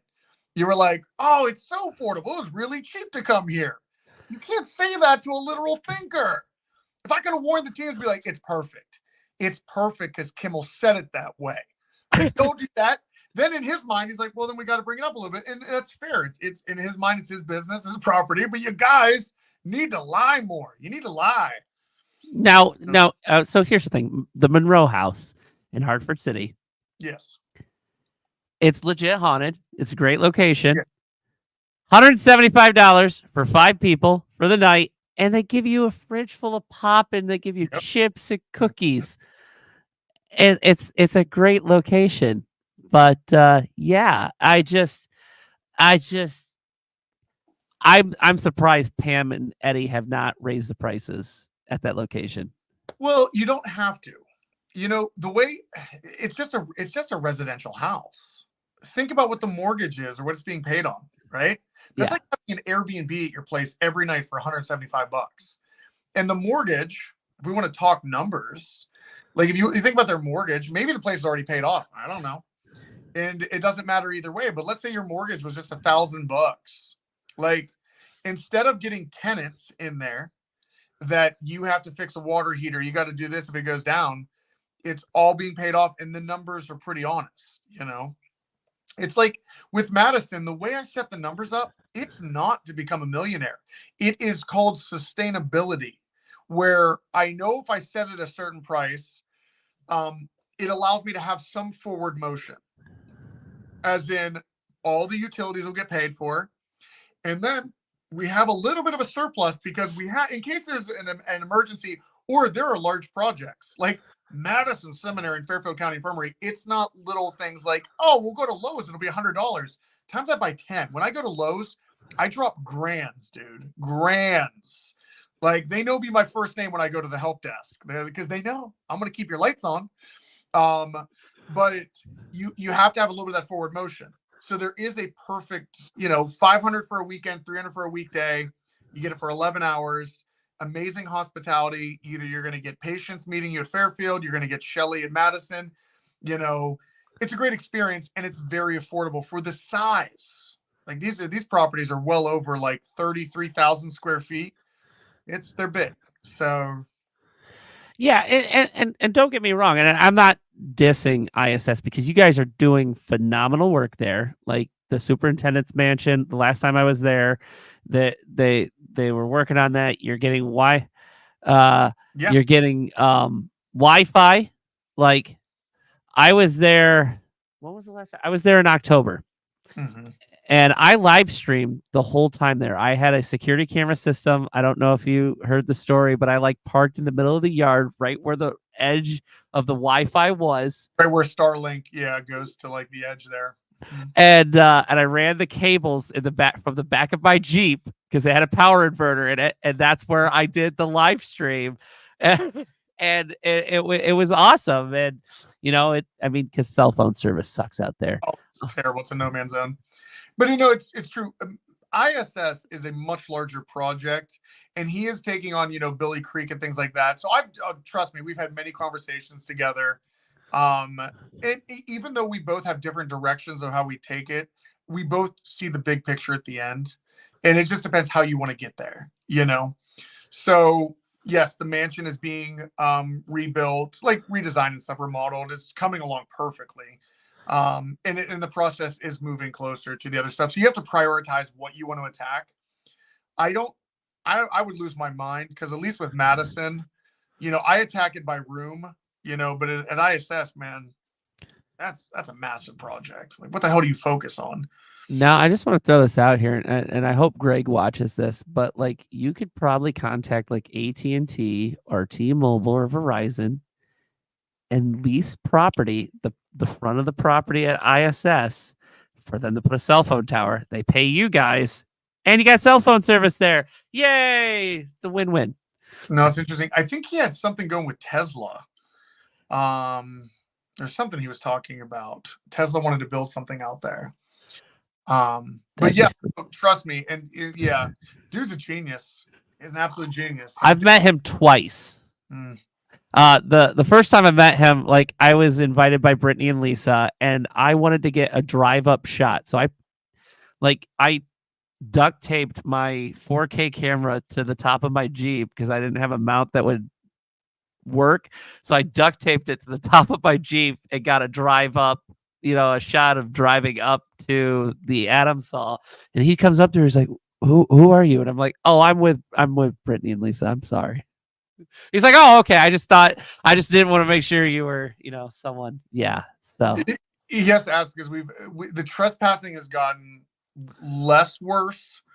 You're always gonna have kids trying to break in, so I get why he's like curious at times. Because like was it after 5 o'clock? It was after 5. After 5, it goes closed circuit. We close it all down. That's when the day roaming stops, and then the private begins. But yeah, dude, there's been a few kids coming in, causing problems. And here's the thing about knowing that it's active. And I told him, I said, 90% of the people that would have are going to stop because they know how active it is. Like people are always there. You're always going to have that 10%. They don't care. They don't care if there's cars out there. They're going to try to, and there is a motorized gate, stuff to deter, but a gate only stops an honest person, right? So you got 4K cameras out there now that are connected to the internet, and they're because they were out there when I. Yeah. Oh yeah. Oh no. The tech is come light years now of what's out there. 4K cameras, and that's a warning to any kids. Like, just don't, because I'm on the same page with Greg. It is we will prosecute. It's gotten to the point where like they're coming in, they're vandalizing the buildings. I understand the curiosity, but for like $25, get there at 10 a.m. You can have it till 5 p.m. and roam the place. Just don't destroy the place. Well, that's what was happening. They were destroying it. Yeah. And I do have to say that. I have to say, if there's some kid out there listening, you were debating it, they will call the police. The Rockville police love us out there. They will not even question it. And it will be, charges will be thrown. We can't risk it. We got to set that tone home. So didn't you have like a bunch of windows get broken out at Adams Hall? Yeah, that I heard that story and I got pissed off because like ISS over 50. Yeah, I was pissed because ISS is like my home away from home. Like I have a special attachment there because it is my first ever location that I investigated. So and it's also Crossroads brought up a good point. It's a safety thing as well. If they get hurt, that's not good for anyone. Oh, absolutely. So we have to keep control of who's on the property at any given times, and also safety for teams. We have to let them know, like, you're not going to be interrupted. We can't have that stuff. We can't have random people. The very first time, we were the first people to film there back in 2021, and we had people break in while we were filming. I thought it was Greg and the crew out there. We got back from filming something in Adams Hallway. We come back, and in the nursing home kitchen, we made that our base, right? And it was already 2 a.m. I'm already exhausted, but we still got to do some more stuff. And I walk back, and there are 3 people with respirator masks on, like overlooking $30,000 worth of my equipment. I think I had like 10 of my DR60s set out. I don't carry all of them at once or when I travel. So I had 10 DR60s. I have like 5 of my Canon XA30s. Got heavy artillery laying on this table. And I thought it was Greg for a second. I pulled him like, because I've only known Greg for like a month at this point, right? And I saw him earlier that day, and I was like, "Oh, Greg!" And I'm like 2 a.m. I'm like, I know he's got to be asleep. And these kids are staring at me. And it took me a minute to process. And then I was like, "Who are you?" And they were like, "Who are you?" And I'm like, "Wrong fucking answer." So I was like, "You guys got to get out of here. Like, I know this is new, and you think the place abandoned. It's under new ownership, and why do we have to leave?" And I was like, "Well, because it won't end well." They did end up leaving, but it just goes to show it's gotten much better though. We don't have really problems like that anymore. Which is, I mean, listen, I get it. I've always I was on vacation last year. I was between Las Vegas and LA in the middle of the desert, and there was an abandoned truck stop. Mm-hmm. My son and I walked through it. But there's it's not like ISS though. Like it's a 20,000 square foot building compared It's to. yeah, and even it's big. Crossroad X Paranormal, especially my group being female, we take safety 1000%. We should feel safe going to locations to investigate. Extremely valid. I have turned down buying locations.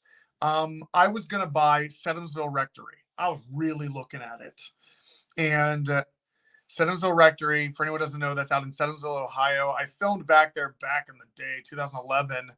I think it went up for a tax sale. Addie and I, in the middle of the night, we caught wind. It was going for a tax sale. So we're sitting in the White House in the living room, and she's telling me all the details. It's probably like 10 o'clock at this point. Maybe it was 9. And she's telling me, and I stare at her. I'm like, you want to make a bad decision? And she's like, always.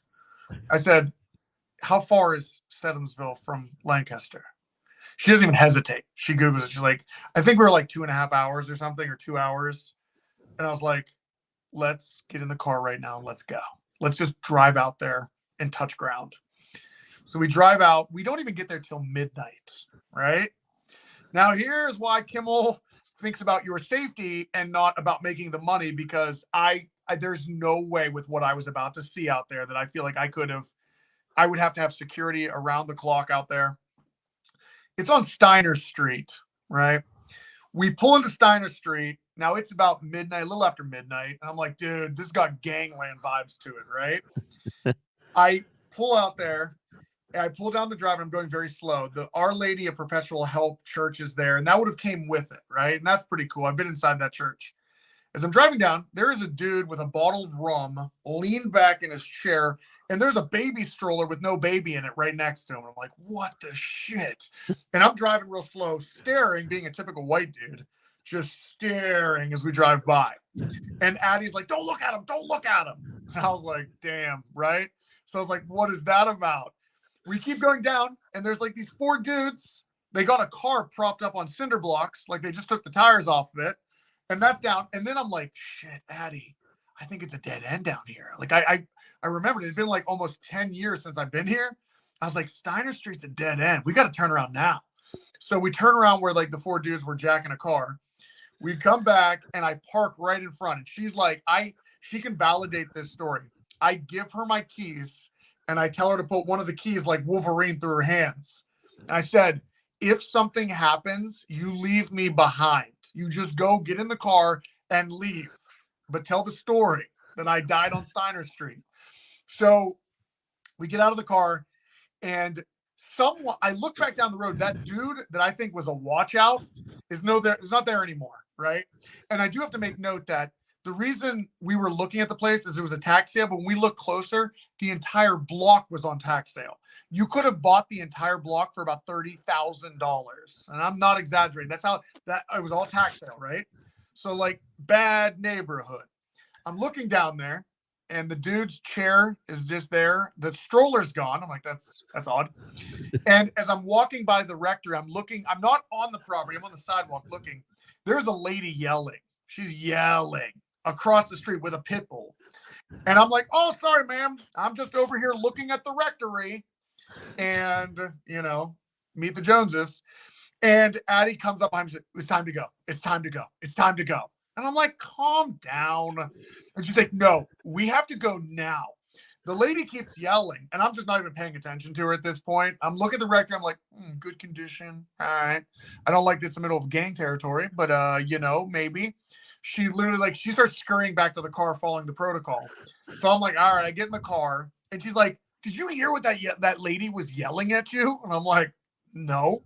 And she goes, that lady said, why are you looking at my building? Why are you looking at my building? And I'm like, I wasn't looking at the rectory. The lady who owned the rectory lived across the street and must have been watching us, right? And was just losing her shit. She was the one that was up for tax sale and all that. So we don't know how that went down because that was like months ago. I think last year. But here's what I'm getting at.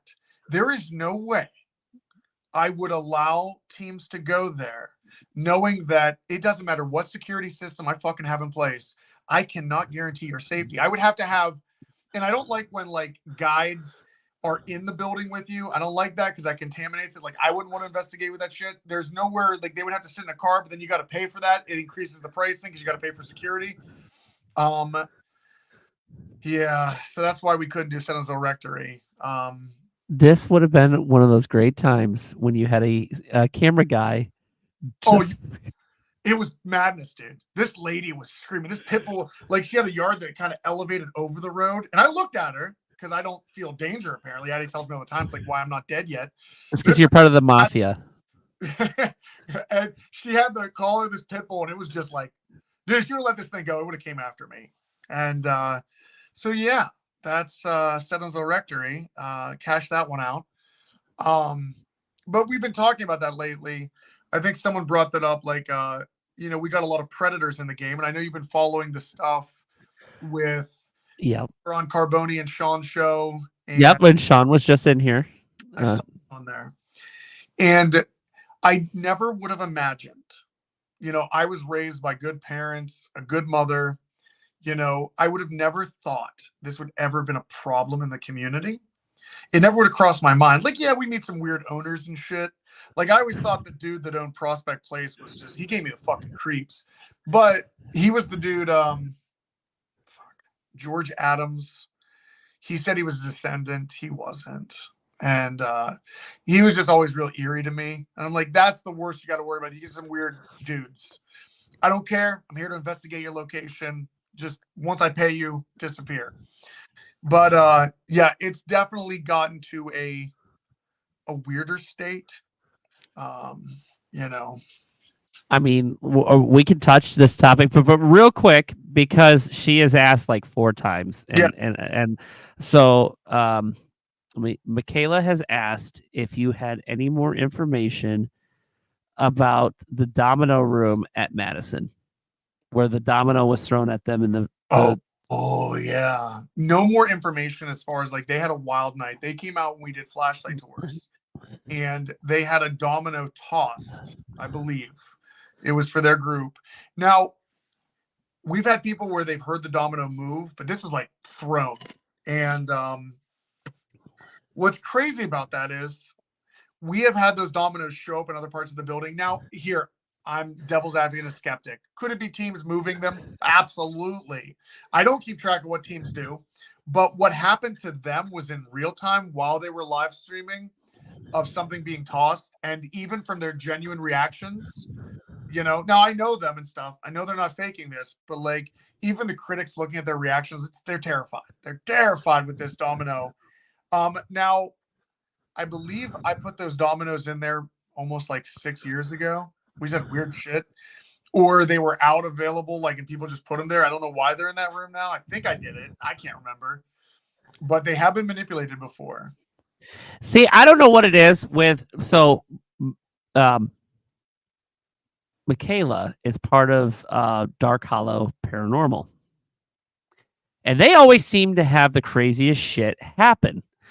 And I say that because I was on a paranormal investigation with Angel and Lindsay at the Monroe House. They were like, "Hey, Cody, we're coming to the Monroe House. You live 45 minutes away from there. Why don't you come join us?" And I'm like, "Okay." Now I'm going to show you this video because I have it saved on my StreamYard because I show it all the time. This is like the greatest piece of paranormal evidence that I've ever caught.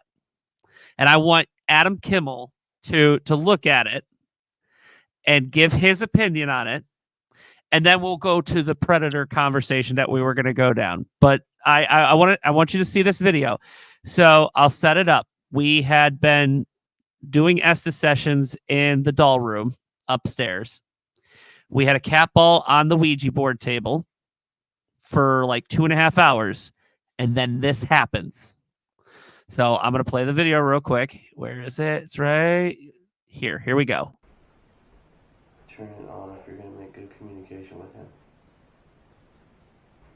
Guys? Yeah. Yeah. Okay. Something is pulling massive copy. Yeah, it'll do that.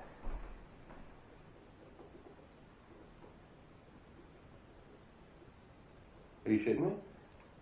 Okay, do me a favor, wait till it stops. I want you to walk out and walk back in. And see if you can make Because it we again. both just walked in and that shit did not happen. And I literally just said, hey, light something up if you're going to have a good session with him. No, go out. No, And walk come back back in. with the same. It went off, but it didn't move. It didn't move though. But it didn't move. Cody. What the fuck? That motherfucker rolled. I saw that roll. So after that, jumped my 300-pound ass up and down for like 2 to 3 minutes straight to try to get that ball to roll again, and it did not roll. I laughed at cat balls at first, right? I was like, what? But you got to remember, there is no ghost hunting department. Half the time we got to make our own stuff. You can't call Sony, but like, I would like to talk to one of your representatives about your ghost hunting equipment. They'll hang up on you, dude. Cat balls are genius for this. And I have seen some of the greatest poltergeist activity from a cat ball. They've been pushed down the stairs of the mansion at ISS. And that right there, I watched on the table. I saw it go off and moving. And it's like, I don't know if they're just, I don't know if they're just intrigued by that tech. Like sparkly lights, let me make it move. It doesn't have a lot of weight to it. So it doesn't, I've seen a lot of those cat balls go off with no touch to it. And that's telling me that it's manipulating in a different way. Because like you said, the minute you put that camera on it, it didn't go off all night. So it's not a malfunctioning of these devices. They're, I don't know. I think it's just very easy for them to manipulate. And we don't, like when people say, you can touch it, it won't hurt you. We don't know that for a fact, especially when you have to have an exchange with a REM pod, for example. Your static electricity is making that go off, right? Do we know that it's not like hurting them to do that? But for a cat ball, there is no conversion except for making that physical item move. But what I'm getting at is we don't know if it's actually like, does an EMP or an EMF, a REM pod, does that actually drain them? That's why you might get activity for a little bit, then it just ceases because they're drained. So that's very interesting. That ball had been sitting there for 2.5 hours, and we had gone in and out of that room multiple times. And then Angel had said, hey, light it up if you're going to give Cody a good Estes session. And then boom. And I just happened to have, and I was so lucky I had my Phasm cam just recording right there. And delete. I like that name. Also, the orb that shot across the screen off the first time. Yes, I noticed that there was. Now, I'm not a big believer in orbs. I can get behind the physics behind why it would exist. That like when you're simply a ball of energy, you're going to cluster into a sphere of energy. The timing is coincidental. I did notice that it could be dust. It would have to be further analyzed. What's interesting is the timing. Now, I'm very intrigued with the timing of the incident. That's something I would look at closer. But if that was just in a room and you saw that shoot by, I probably wouldn't pay attention to it at all. That's actually my boss. So delete. Delete. Remember, off on Tuesdays. Tuesday nights. I can work in the mornings. Okay, Tuesday nights. I work in logistics, so it's not a big deal. But yeah, like no, it's yeah, that was like I got so geeked. Like once I realized we could work on it. So I got so excited. I was like, oh yeah, that's cool. Lindsay was like, yeah, we were live streaming it. And then I realized, oh shit, my fucking IR camera was in the corner. And as soon as I got home, I was dead tired. And then boom, I saw it and I'm like, I caught it. Yeah. I caught the golden goose egg. That is, and it's rare and it's amazing when it happens. A very good clip, by the way. I like that. I like that shit. Crossroad X Paranormal. Adam, do you own Jim Jones' old church? I don't. Is it for sale? Well, you got to go. No, I think my one friend, Zach, Ghostly Travels with Zach, filmed there. I believe that is owned by Stop. Bullshit. Really? Then are we even sure that it's Jim Jones Church? Oh, I was not going to say anything. I wasn't going to say anything. Listen. Let's. I mean, do you have ties to Jim Jones? I did get an offer for Charles Manson's, I guess his house he grew up in when he was like 3 or 4. I had an offer to buy that. Oh, somewhere down in Kentucky. But no, I do not own Jim Jones' old church. So I guess this kind of, bridges, this gives us a nice transition into the topic that I guess everybody has been waiting for us to bring up, the Predator stuff that has been going on recently. Yeah. Well, not just recently. It's been a it's ongoing. I knew when I left Randolph County Infirmary, real quick up to date, I'm the one that negotiated the commissioners to sell it. It took me about 6 months to negotiate it. Long story short, the LLC that we agreed to form was not it was not. I want to real quick. I'm sorry. I don't that too. I was reading Tony West's comment. I wasn't laughing at anything. Tony said, Adam, I have a location that you should buy here. I will DM your handler, Addy. So I was laughing at that, not anything else. And it's not his restaurant. So I formed an LLC back in the day. I'd met Dan. Anyway, long story short, the agreement was not honored. The LLC still exists. That's why I have a chance legally with a business lawyer. But so I left because Tim Murphy was brought in, and I told Dan, I was like, dude, I hate this guy. He's a piece of shit. If you're watching, I'm sure in the shadows, he's out there watching. You're a piece of shit. I left because I did not want him around people. I even called the Randolph County Sheriff on him during our Halloween event. We had children there, and I said, if this fucker shows up around children, because I love the Halloween events, and I want to make sure that this stuff is safe and for the children. It is one of the most high-valued events I have. It is run ironclad. He showed up. I had the sheriff remove him. That's when the fallout was happening. Because he was yelling at Dan, what are you going to do? Why are they removing me? And Chris Musgrove was standing right next to Dan, and Dan put his head down. He's like, Adam's in charge. I'm like, you're fucking right. Anyway, that led to some turmoil there because he had I believe he falsified everything, because when he signed his name to the deed, when the bid went in, it was supposed to be the LLC that we agreed on. That was who was buying the property. So he used me for 6 months to get it. Long story short, I exited because at the same time I was building up Madison. So it's like, who are we going to take? Because I need to put money into Madison, or am I going to take money for legal? I decided to save Madison, knowing that I could always come back to Randolph later. Anyway, when Daddy left the nest, it became a snake pit and bad things were happening. So that's the long story short. We've covered a lot of it in some of the past interviews I've done. I know. I was going to do a follow-up because you covered it with Nick and Sean from Old World.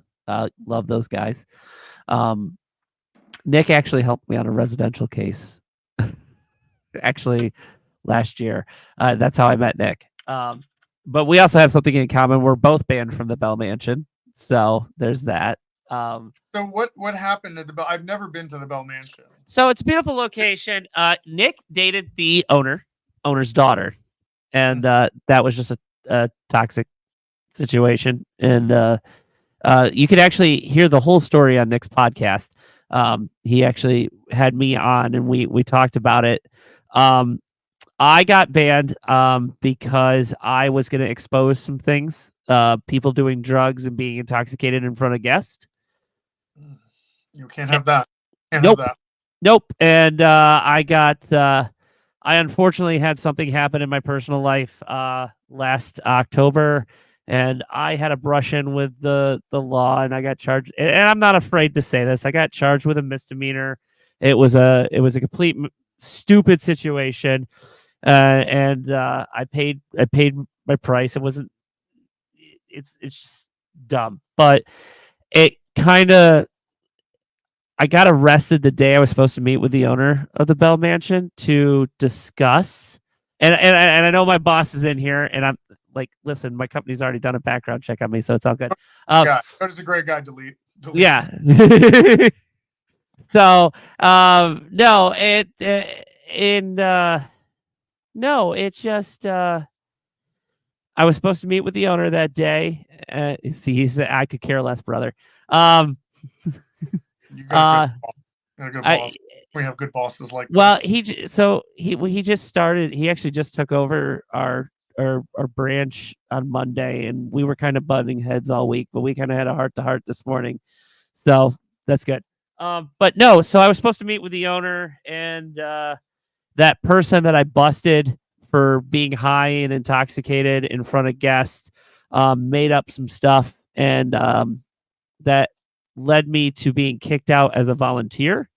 And then when I decided to write a story about because they have a very high turnover of volunteers there, and there's a ton of them that have had bad experiences, that have been banned. And I was going to do a story, and the owner messaged me, and we got into a back and forth, and she's like, "You're banned.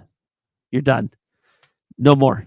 So, and it's sad because it is a beautiful location, and my son Emmett, he's 8 years old. He went there multiple times and investigated, and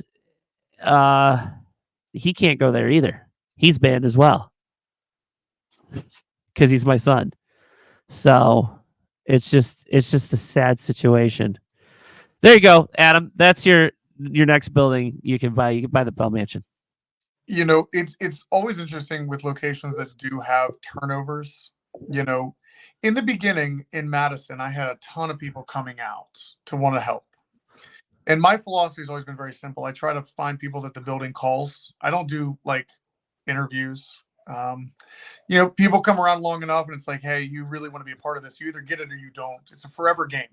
But I've had to tell people that, like, I'm not in the business to buy these locations, flip them, and sell them kind of thing. Like, I will die with these buildings. And there is a contingency plan in place to allow them to still operate the same way, even if you take the president out of the equation, right?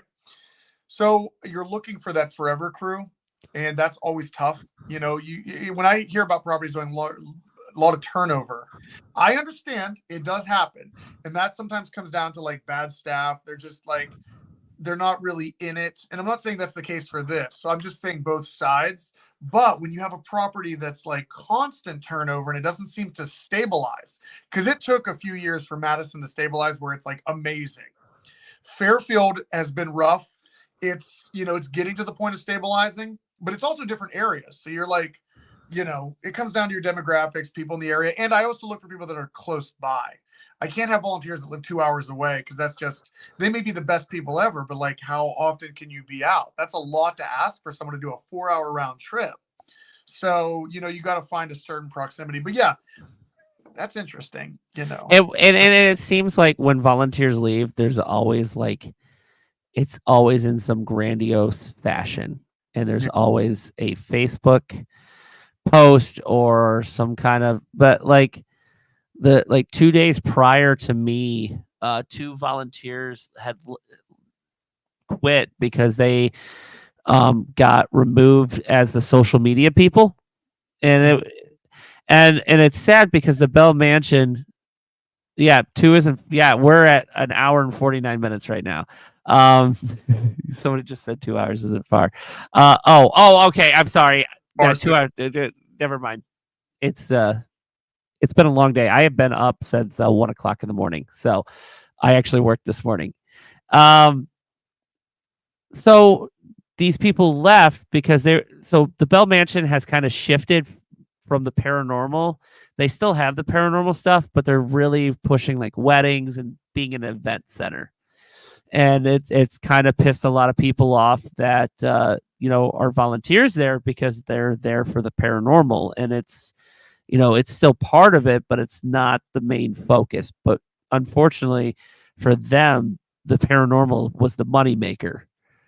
And yeah, so I don't know. That's a whole other episode in itself. The dynamics. I have a lot of people that reach out. I've had people that have properties currently that are reaching out, asking for help, and it's like, I'm not trying to sound like an asshole by not responding or getting involved in that, but my philosophy is like, you should have never got into this if you didn't weigh in on everything it's going to take. Back in 2000, when I had Randolph in 2014 into 15, it was a grand experiment, right? Chris Musgrove just said, I bet you could convince them. I didn't know anything about the mechanics of this. So I had a little bit of trial and error when I got Madison. But again, new territory, new demographic, and I got really lucky because the amount of paranormal teams within Northeastern Ohio, there is no lack of it. But you have to understand, like, I can give out tips all the time, but are you going to put the grind into it? Like, when I tell you to lower your prices, you better listen to me. I'm not, like, the first thing I look at when a property asks me for their help, it's like, what the hell are you charging? Like, what are you charging teams? And you're not going to like what I'm going to tell you when I'm going to tell you, I want you to drop it to this price. And when you do flashlight tours, those are very good for people. Like, you're only going to charge people $20 and you're going to give them no less than 5 hours. These things are not accepted widely, and I'm not sure why, because this is designed for people to win, not the building, because the building is sustaining. Or let me put it this way. It's not for me to win to be a millionaire. It's for them to win, economically. So anyway, that's for a whole other day, because I have had a few come at me asking for advice, but it's like, at this point, the ship's already sinking. I want to do an experiment, though. This is going to sound really cocky. I wouldn't mind buying a property that was already owned by somebody that does something, just to prove that if you put me in the captain's chair, I could bring it back. You know what I mean? It's like, I know it sounds cocky, but like, I can tell you that I've had a long time to do this, 8 years now with Madison. I know how to run these properties. So, yeah. Yeah, but you put in the grind, you put in the hours. You literally. I'm not someone like a CEO sitting in a skyscraper somewhere, dude. You've seen me lift the shingles. I'm on the ground with the troops, dude. I was literally texting Addie, and I was like, I really want 10% of his energy. That's all I want is 10% of his. I take Adderall every day, and I still can't compete with your energy. And it's just like, come on, man. It's the Italian in you. One day I was doing shingles. I'm like, oh god, dude. I was like, you're gonna take that the wrong way, because I was doing something. I can't remember where the hell I was at. We were setting this up, trying to get to Saturday, and you'd said that. I can't remember what I was doing. Dude, I do these random side quests. My life is just side quests. I want to be following you for a week with a camera. It'd be great television entertainment. If you like unfocused attacks, like, I definitely have ADHD. I will start a project and then I'll go like, we got to go do this. Let's go do this real quick. And then we'll start another project. And then 7 projects later, we'll loop back around to what we initially were going to do. Addie is my witness. She doesn't question shit anymore. She just follows around. She's like, I guess we're doing this now. But Becca said she was trying to see my life. Like, she was remote viewing me. And she's like, do you even pay attention to your surroundings? Everything's a blur all the time. Like, everything's moving very quickly. And then that's when she started calling me a psychopath, because I don't listen to the radio when I'm in the car. I could go on a 7-hour drive in complete silence. And I'm just thinking, but I'm thinking like constantly. Like, if I'm about to do something, like even tonight, I don't try to be unprepared for things. So like, there's topics in my head. I'm prepared for certain things you're going to talk about it. So it's not like deer in the headlights moment. Like, what are we going to talk about? So that's what I'm doing a majority of the time, is a lot of scenarios in my head. So I have the file ready to open. Like, oh, we talk about this. I got it all ready to go. So yeah, maybe I'm crazy. I don't know. So right before the show, I was getting ready to walk down to the basement, and my wife's like, "So do you have a list of questions that you want to ask Adam?" I was like, "It's Not Adam me. Kimmel. Not me. There's no need for you. Just the conversation just flows with Adam. It's just boom and Go go." and start talking about all this shit, like, and that's the thing I love about where we're taking the field anymore is just the talk of the theories. I think that is so underplayed. You know what I hated doing? I'm back on the podcast thing because for about 5 years I didn't do podcasts, and it was like I don't want to get on a podcast and be asked like, "What's my favorite?" or "What's the scariest thing ever happened to me?" They were so lame, and I said that to people like, "No offense, but it's like if I'm building a show or building a business." And I want to start a podcast. Actually, Dave and I've been working on it, and like I want to bring people in like face to face and let's have that hard conversation, right? But it wouldn't be as regular. It's just like you have questions, and the way I've justified it is we're all in the same arena. Okay, we're all in the same arena, so we're allowed to ask these things, and with no bad blood or an ill intent. But like, you would want to have an interview with the Spirit Stalkers, right? Yeah, absolutely. A heavily watched episode because I know they've acquired a following. But we need to ask these questions because you have generations of ghost hunters overlapping, and everyone's, you know what I mean? Like, we're all doing the point, and like, what the hell's happening? We're in a weird phase of the paranormal. Because I'm a millennial. They're Gen Z. Yeah. So like we have different philosophies. Like I'm an 80s baby, and I'm lucky. I was 26 days. I would have been a 90s kid, born in the 90s. So I was born at the end of 89. I was doing this. I was reading this study. I'm also a millennial. I was born in 1984, and I was doing a study that actually the strongest alignment is actually millennials and Gen Z. We are not really good at the parenting. We're like the big brothers and big sisters because the generation before us, dude, they laid into us. They, even in the workforce, they annoyed the shit out of us, right? And a millennial boss is not a bad boss to have. Like, I'm easy to work for, dude, because I just relate. I'm like, yeah, this shit pisses me off too. What can I do to make this easier? Millennials were very easy to work with. I have found as of recently, in the last like few 6 months or so, I really enjoy working with Gen Z. Now, again, there's going to be conflicts along the way, but I really enjoy the mix of the energies. I think millennials and Gen Z are a very powerful play together. So, Hosh.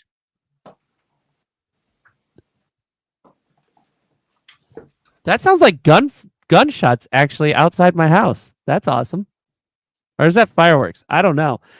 That's a game we play in Fort Wayne. Is that gunfire or is that fireworks? I had a friend who used to live in Fort Wayne, and he showed me all of his body armor and weapons. And you would have thought we were playing Fortnite, dude. Apparently, it's a little rough out there at times. He might have been. Is there Fort Wayne? I don't know. Like, is what? Is there a bad part of Fort Wayne? Yes, it is. I think I was in the bad part of Fort Wayne because he came out in body armor and had a shit ton of guns, and he was telling me that we should probably be armed. I'm like, what the? This was like years ago. I don't live in the bad part of Fort Wayne. I live on the southwest side of town, but it did get bad here for a while, but I don't know. Real quick question, and then we'll wrap this up because I know you got more shingles to move. I'm in the studio, so it's a save your shoulder day. I was kidding. Before paranormal investigation, do you oh, it's fireworks. I was just sending you a text. It's fireworks. Oh, okay. The baseball game's over. Never mind. The local baseball team shoots off fireworks. Okay, we're good. Before it's not rough here at all. Thank you, Cody. Before paranormal investigation, and this is one of those cheesy questions, and I just have to ask this: Do you do anything to prepare yourself, like mentally, for what you're about ready to do? Yes, yeah, kind of.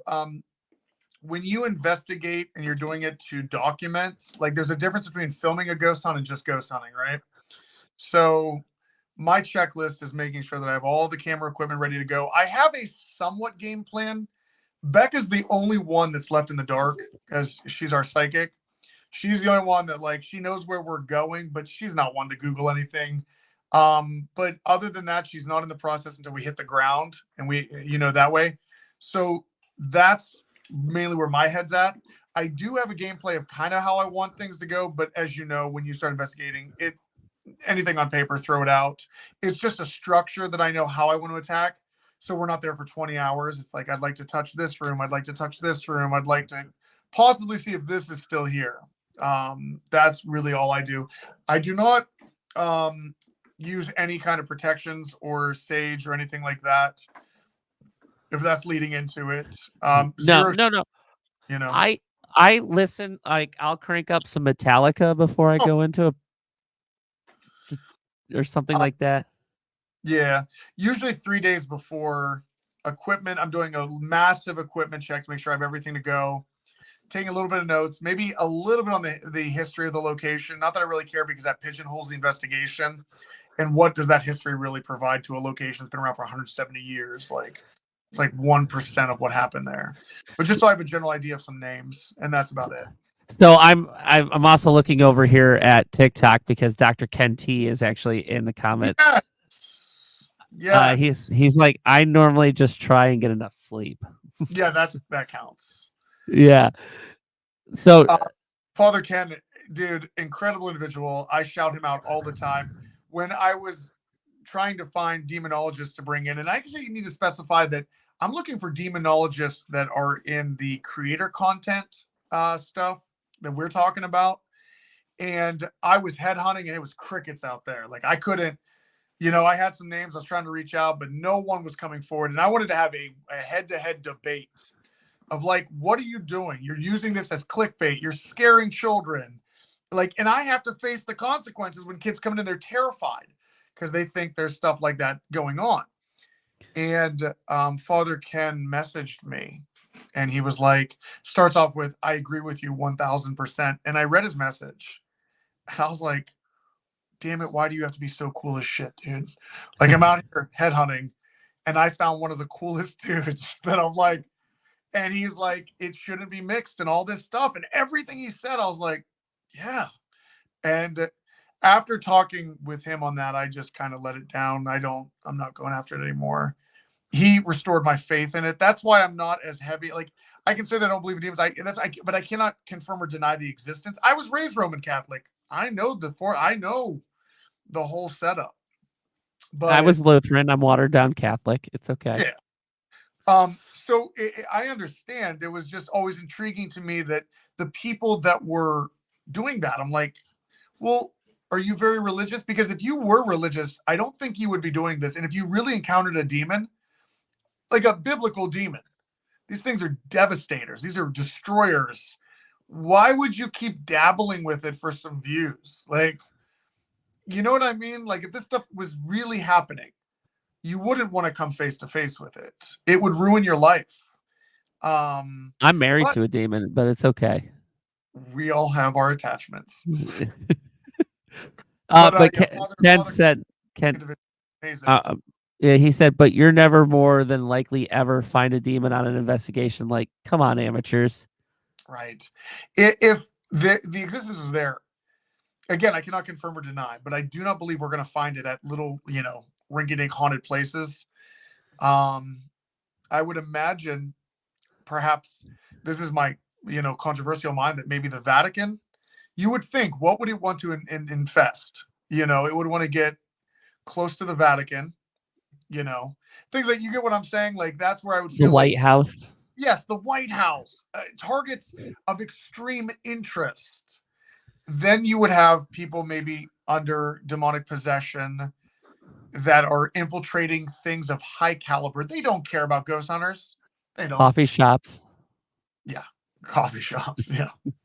So that's what I do think. If they do exist, they're infiltrating targets of high caliber, of high interest. White House, Vatican, any of our world leaders, things like that. Yeah. Actually, possession and paranormal investigations are two completely different things. is what Dr. Ken. He's actually going to be on in June on my show in June, so I'm excited. He is a book of knowledge. I highly respect him.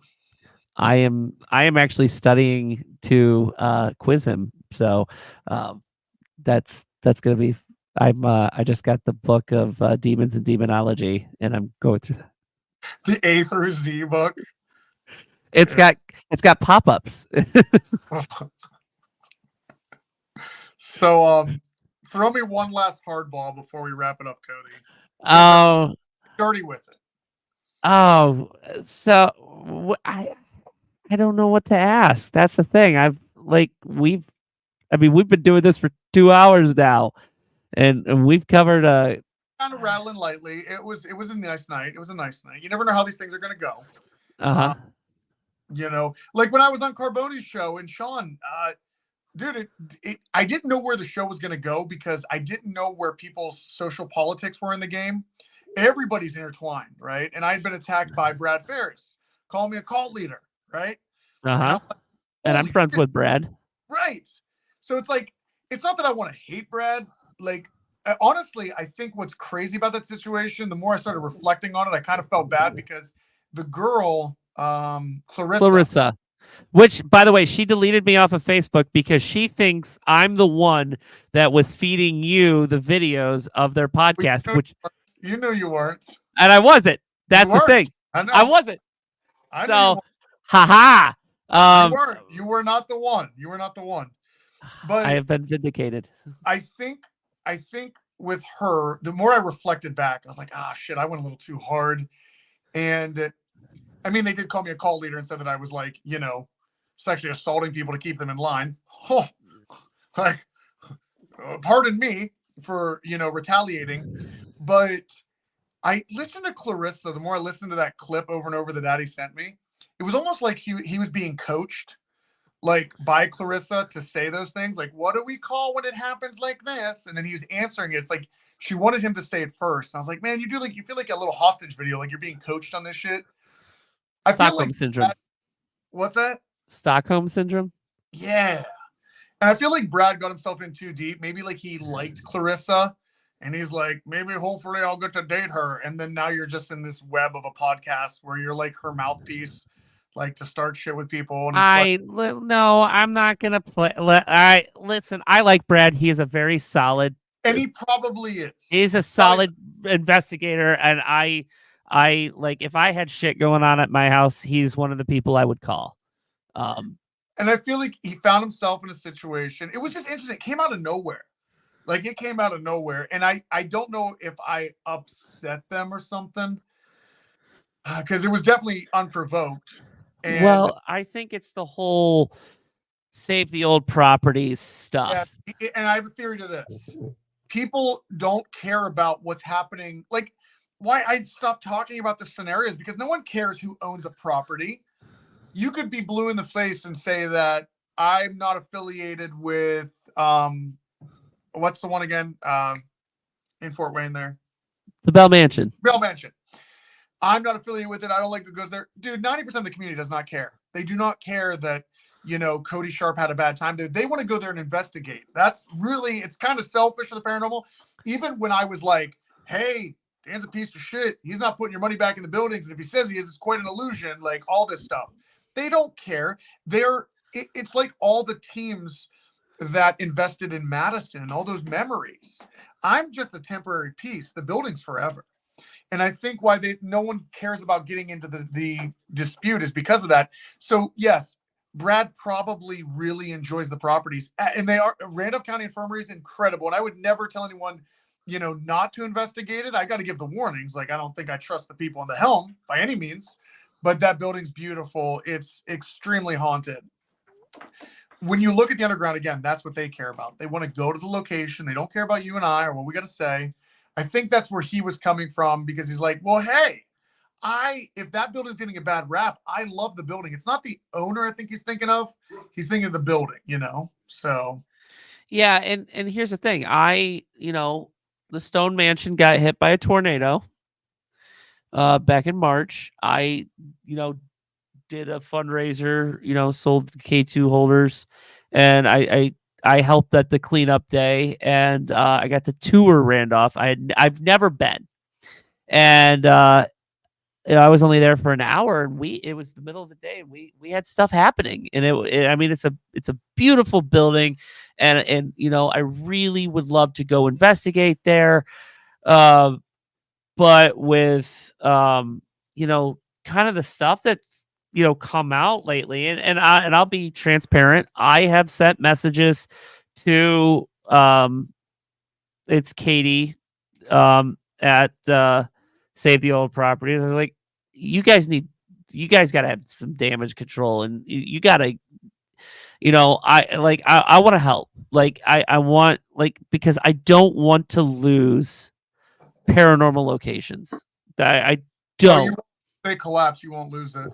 It's actually one of the things that Dan was very upset about when we were negotiating with the commissioners is the first right to refusal, and I might need to remind him of that. He can't sell that building for anything less than $36,900. And he wanted me to remove that from the clause. Why do you think the commissioners were so on board? Because they looked at me, they're like, well, you clearly do want to save it. I always do a first right of refusal, which means that I can't sell a building like Fairfield when my first clause came in, but I bought it off of Habitat, so it didn't matter. But my clause with the county at that time was first right of refusal, which means whatever I buy it from you for, if I go to sell the building, I have to come back at you first, and you would have to buy it back for $1. If you do not want to buy the building back, then I have the right to sell it for whatever I want. I put that right of refusal into the agreement with the commissioners of Randolph, and it was not removed. As many times as he yelled about it that it can't be in there, it's in there. So even if he wants to sell it, he would have to sell it to the commissioners first. They're going to want it, and then I would swoop in and buy it back from them at the same price. In a worst case scenario, whatever happens. And look, a demon just popped up in the chat. Mine's clear. Oh, here, hold on. There it is. Told you. Existence of demons. But yeah, dude. So I don't even know where we were going with all that. No, we were just talking. Well, you brought up the Brad Ferris thing, and then I brought up, listen, I don't want to lose paranormal locations. You've said that twice. I don't understand what you mean losing them. Well, I mean, we've had places that, here in Indiana, we lost the Davies house earlier this year. We can no longer investigate there. I don't know. I just I don't want somebody to buy Randolph County. Let's say the commissioners didn't want to buy it, and he sold it, and the new owner jacks up the prices to a ridiculous rate where people can't afford it, or decides. Don't think you have to worry about that situation because I've engineered the deal. But I know what you're saying. We did lose Davies, but I get what you're saying. Recently, I was worried the Velisca got bought by the guy who owns the Lizzie Borden house, right? And I was afraid. I got intel that there is a megalodon in the sea out there who has very deep pockets, much deeper than mine. I'm like a great white, but I'm not a megalodon. And when I say megalodon, this one is looking at acquiring many, many big name locations. And Velisca was bought. And trust me, I would have loved to buy Velisca. I would have taken out loan after loan after loan after loan to get Velisca if I would have known. So this is why I'm not hesitating asking anymore, because you never know. Maybe you are looking to sell. But that is on the horizon as the paranormal becomes more popular. And it is. Content creators are doing us a pro and a con at the same time. They're putting a lot of fucking attention out there. Once certain investors find out that there is a huge demographic that will come to this, yeah, there is a possibility. But as long as there are like-minded owners like myself, we can stonewall that. But I can't protect all the locations. There will probably, Velisca only went up by $100. That's still, I think, cool for Velisca. But Yeah, I get what you're saying. Like someone could buy Randolph, let's say in a weird multiverse where my first right of refusal was not there. Um, they could jack it up to like 1,200 a night. But what they'll soon learn is that's not. You got to understand your demographic. These are hardworking people that have to spend a lot of time to make their money. You're not. It's not bougie people you're going to get. You'll get them once in a while. If you don't understand your demographic of who you're serving, then you deserve to fail. And they'll learn that. You know what? I just somebody Pepper Strong in the comments said, "How about that the Northern Lights?" And did you see the conspiracy theory about that? About the electromagnetic test that was going on that would cause electrical charge. You should look it up. I figured you would be on top of that, but I just saw it like right before. You know what alarms me is so before I dropped out of college, I was studying political science, international security, and counterterrorism. Counterterrorism, very interesting. You know what's funny? Denise out at Madison, we talk about this stuff all the time, and because she's always worried about like conspiracies and stuff. And I remember one time I was sitting down with her, and I'm like, "You're not crazy. You're not." In these counterterrorism classes, every Tuesday we'd have a think tank day. And you know what the number one, we would come up with like threats against the United States. Like we have to come up with the threat to how to counter it, right? What do you think is the number one threat that could really cripple the United States and another opposing country would take to do? What do you think that is? They would take out the internet or electrical grid. Yes, EMP. It's not nuclear. Most people on the street be like, nuclear warfare. No. Because once you nuke us, you can't put boots on the ground for a very long time and we all lose. It would either be EMP and bio warfare are the two highest. Because if you were to make a virus that you already had the cure to and you could infect an enemy, and let's say that within 2 weeks it dissipates because the human body's dead and all that stuff, and then you could take it over and you already have the antivirus, that's your one way. But the other way to cripple a country is EMP. And that worries me big time because maybe people listening right now, you really need to think this. And again, I'm not just some random person on the internet. Like I studied this for 5 years. They are very worried about this. Very, very worried. Think of this today. If the power goes out, how much do you have to survive on? And I'm not just rambling. Like, no. How long before your phones go? And let's assume that you lost power, but you still have satellites. How long can you keep that phone charged before you don't have that anymore? How much food do you have before it goes bad in the fridge? Do you have food that does not require refrigeration? They have projected that 85% to 90% of Americans would not survive 6 months after an EMP attack if we didn't bounce back. That scares me. That's a happy note to end. Yeah, no, that and what people don't understand, and when a nuclear weapon does go off, it does first set off an EMP, but it's kind of pointless because whatever's in the range of that EMP is going to get wiped out by the blast. Yeah. I don't have a degree in counterterrorism or anything. I have a degree in criminal justice, and I did take a terrorism class as part. This is also very intriguing and equally disturbing. But in psychology. But Adam, I really appreciate you taking time on a Saturday night when you are running an empire. It is essentially an empire. But I'll give you a little time to plug whatever you want to plug. Tonight I'm editing more Resident Undead. For anyone that's not watched it before, you can go to YouTube, Resident Undead. You can watch, I think I have like 30 some episodes after the last 10 years. I don't edit very fast. It's an art form, but if you enjoy it, then stick around for it. It's very cool. I might go live on TikTok tonight. I cannot make any promises. So if you follow me on TikTok, it's Adam Kimmell.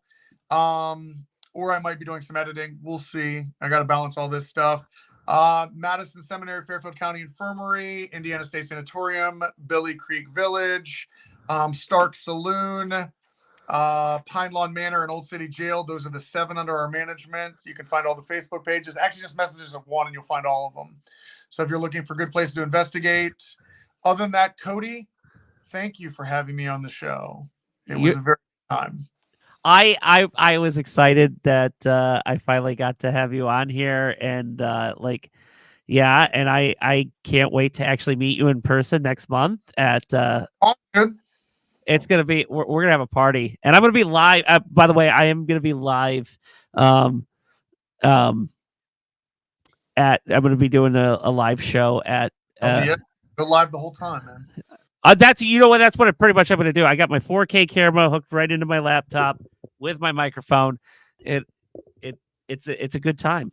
Next weekend I'm at Penhurst Paracon. So it's gonna be a great time. So, Adam, thank you, and you guys, thank you everyone for tuning in, and you guys all have a good night. Thanks, Cody.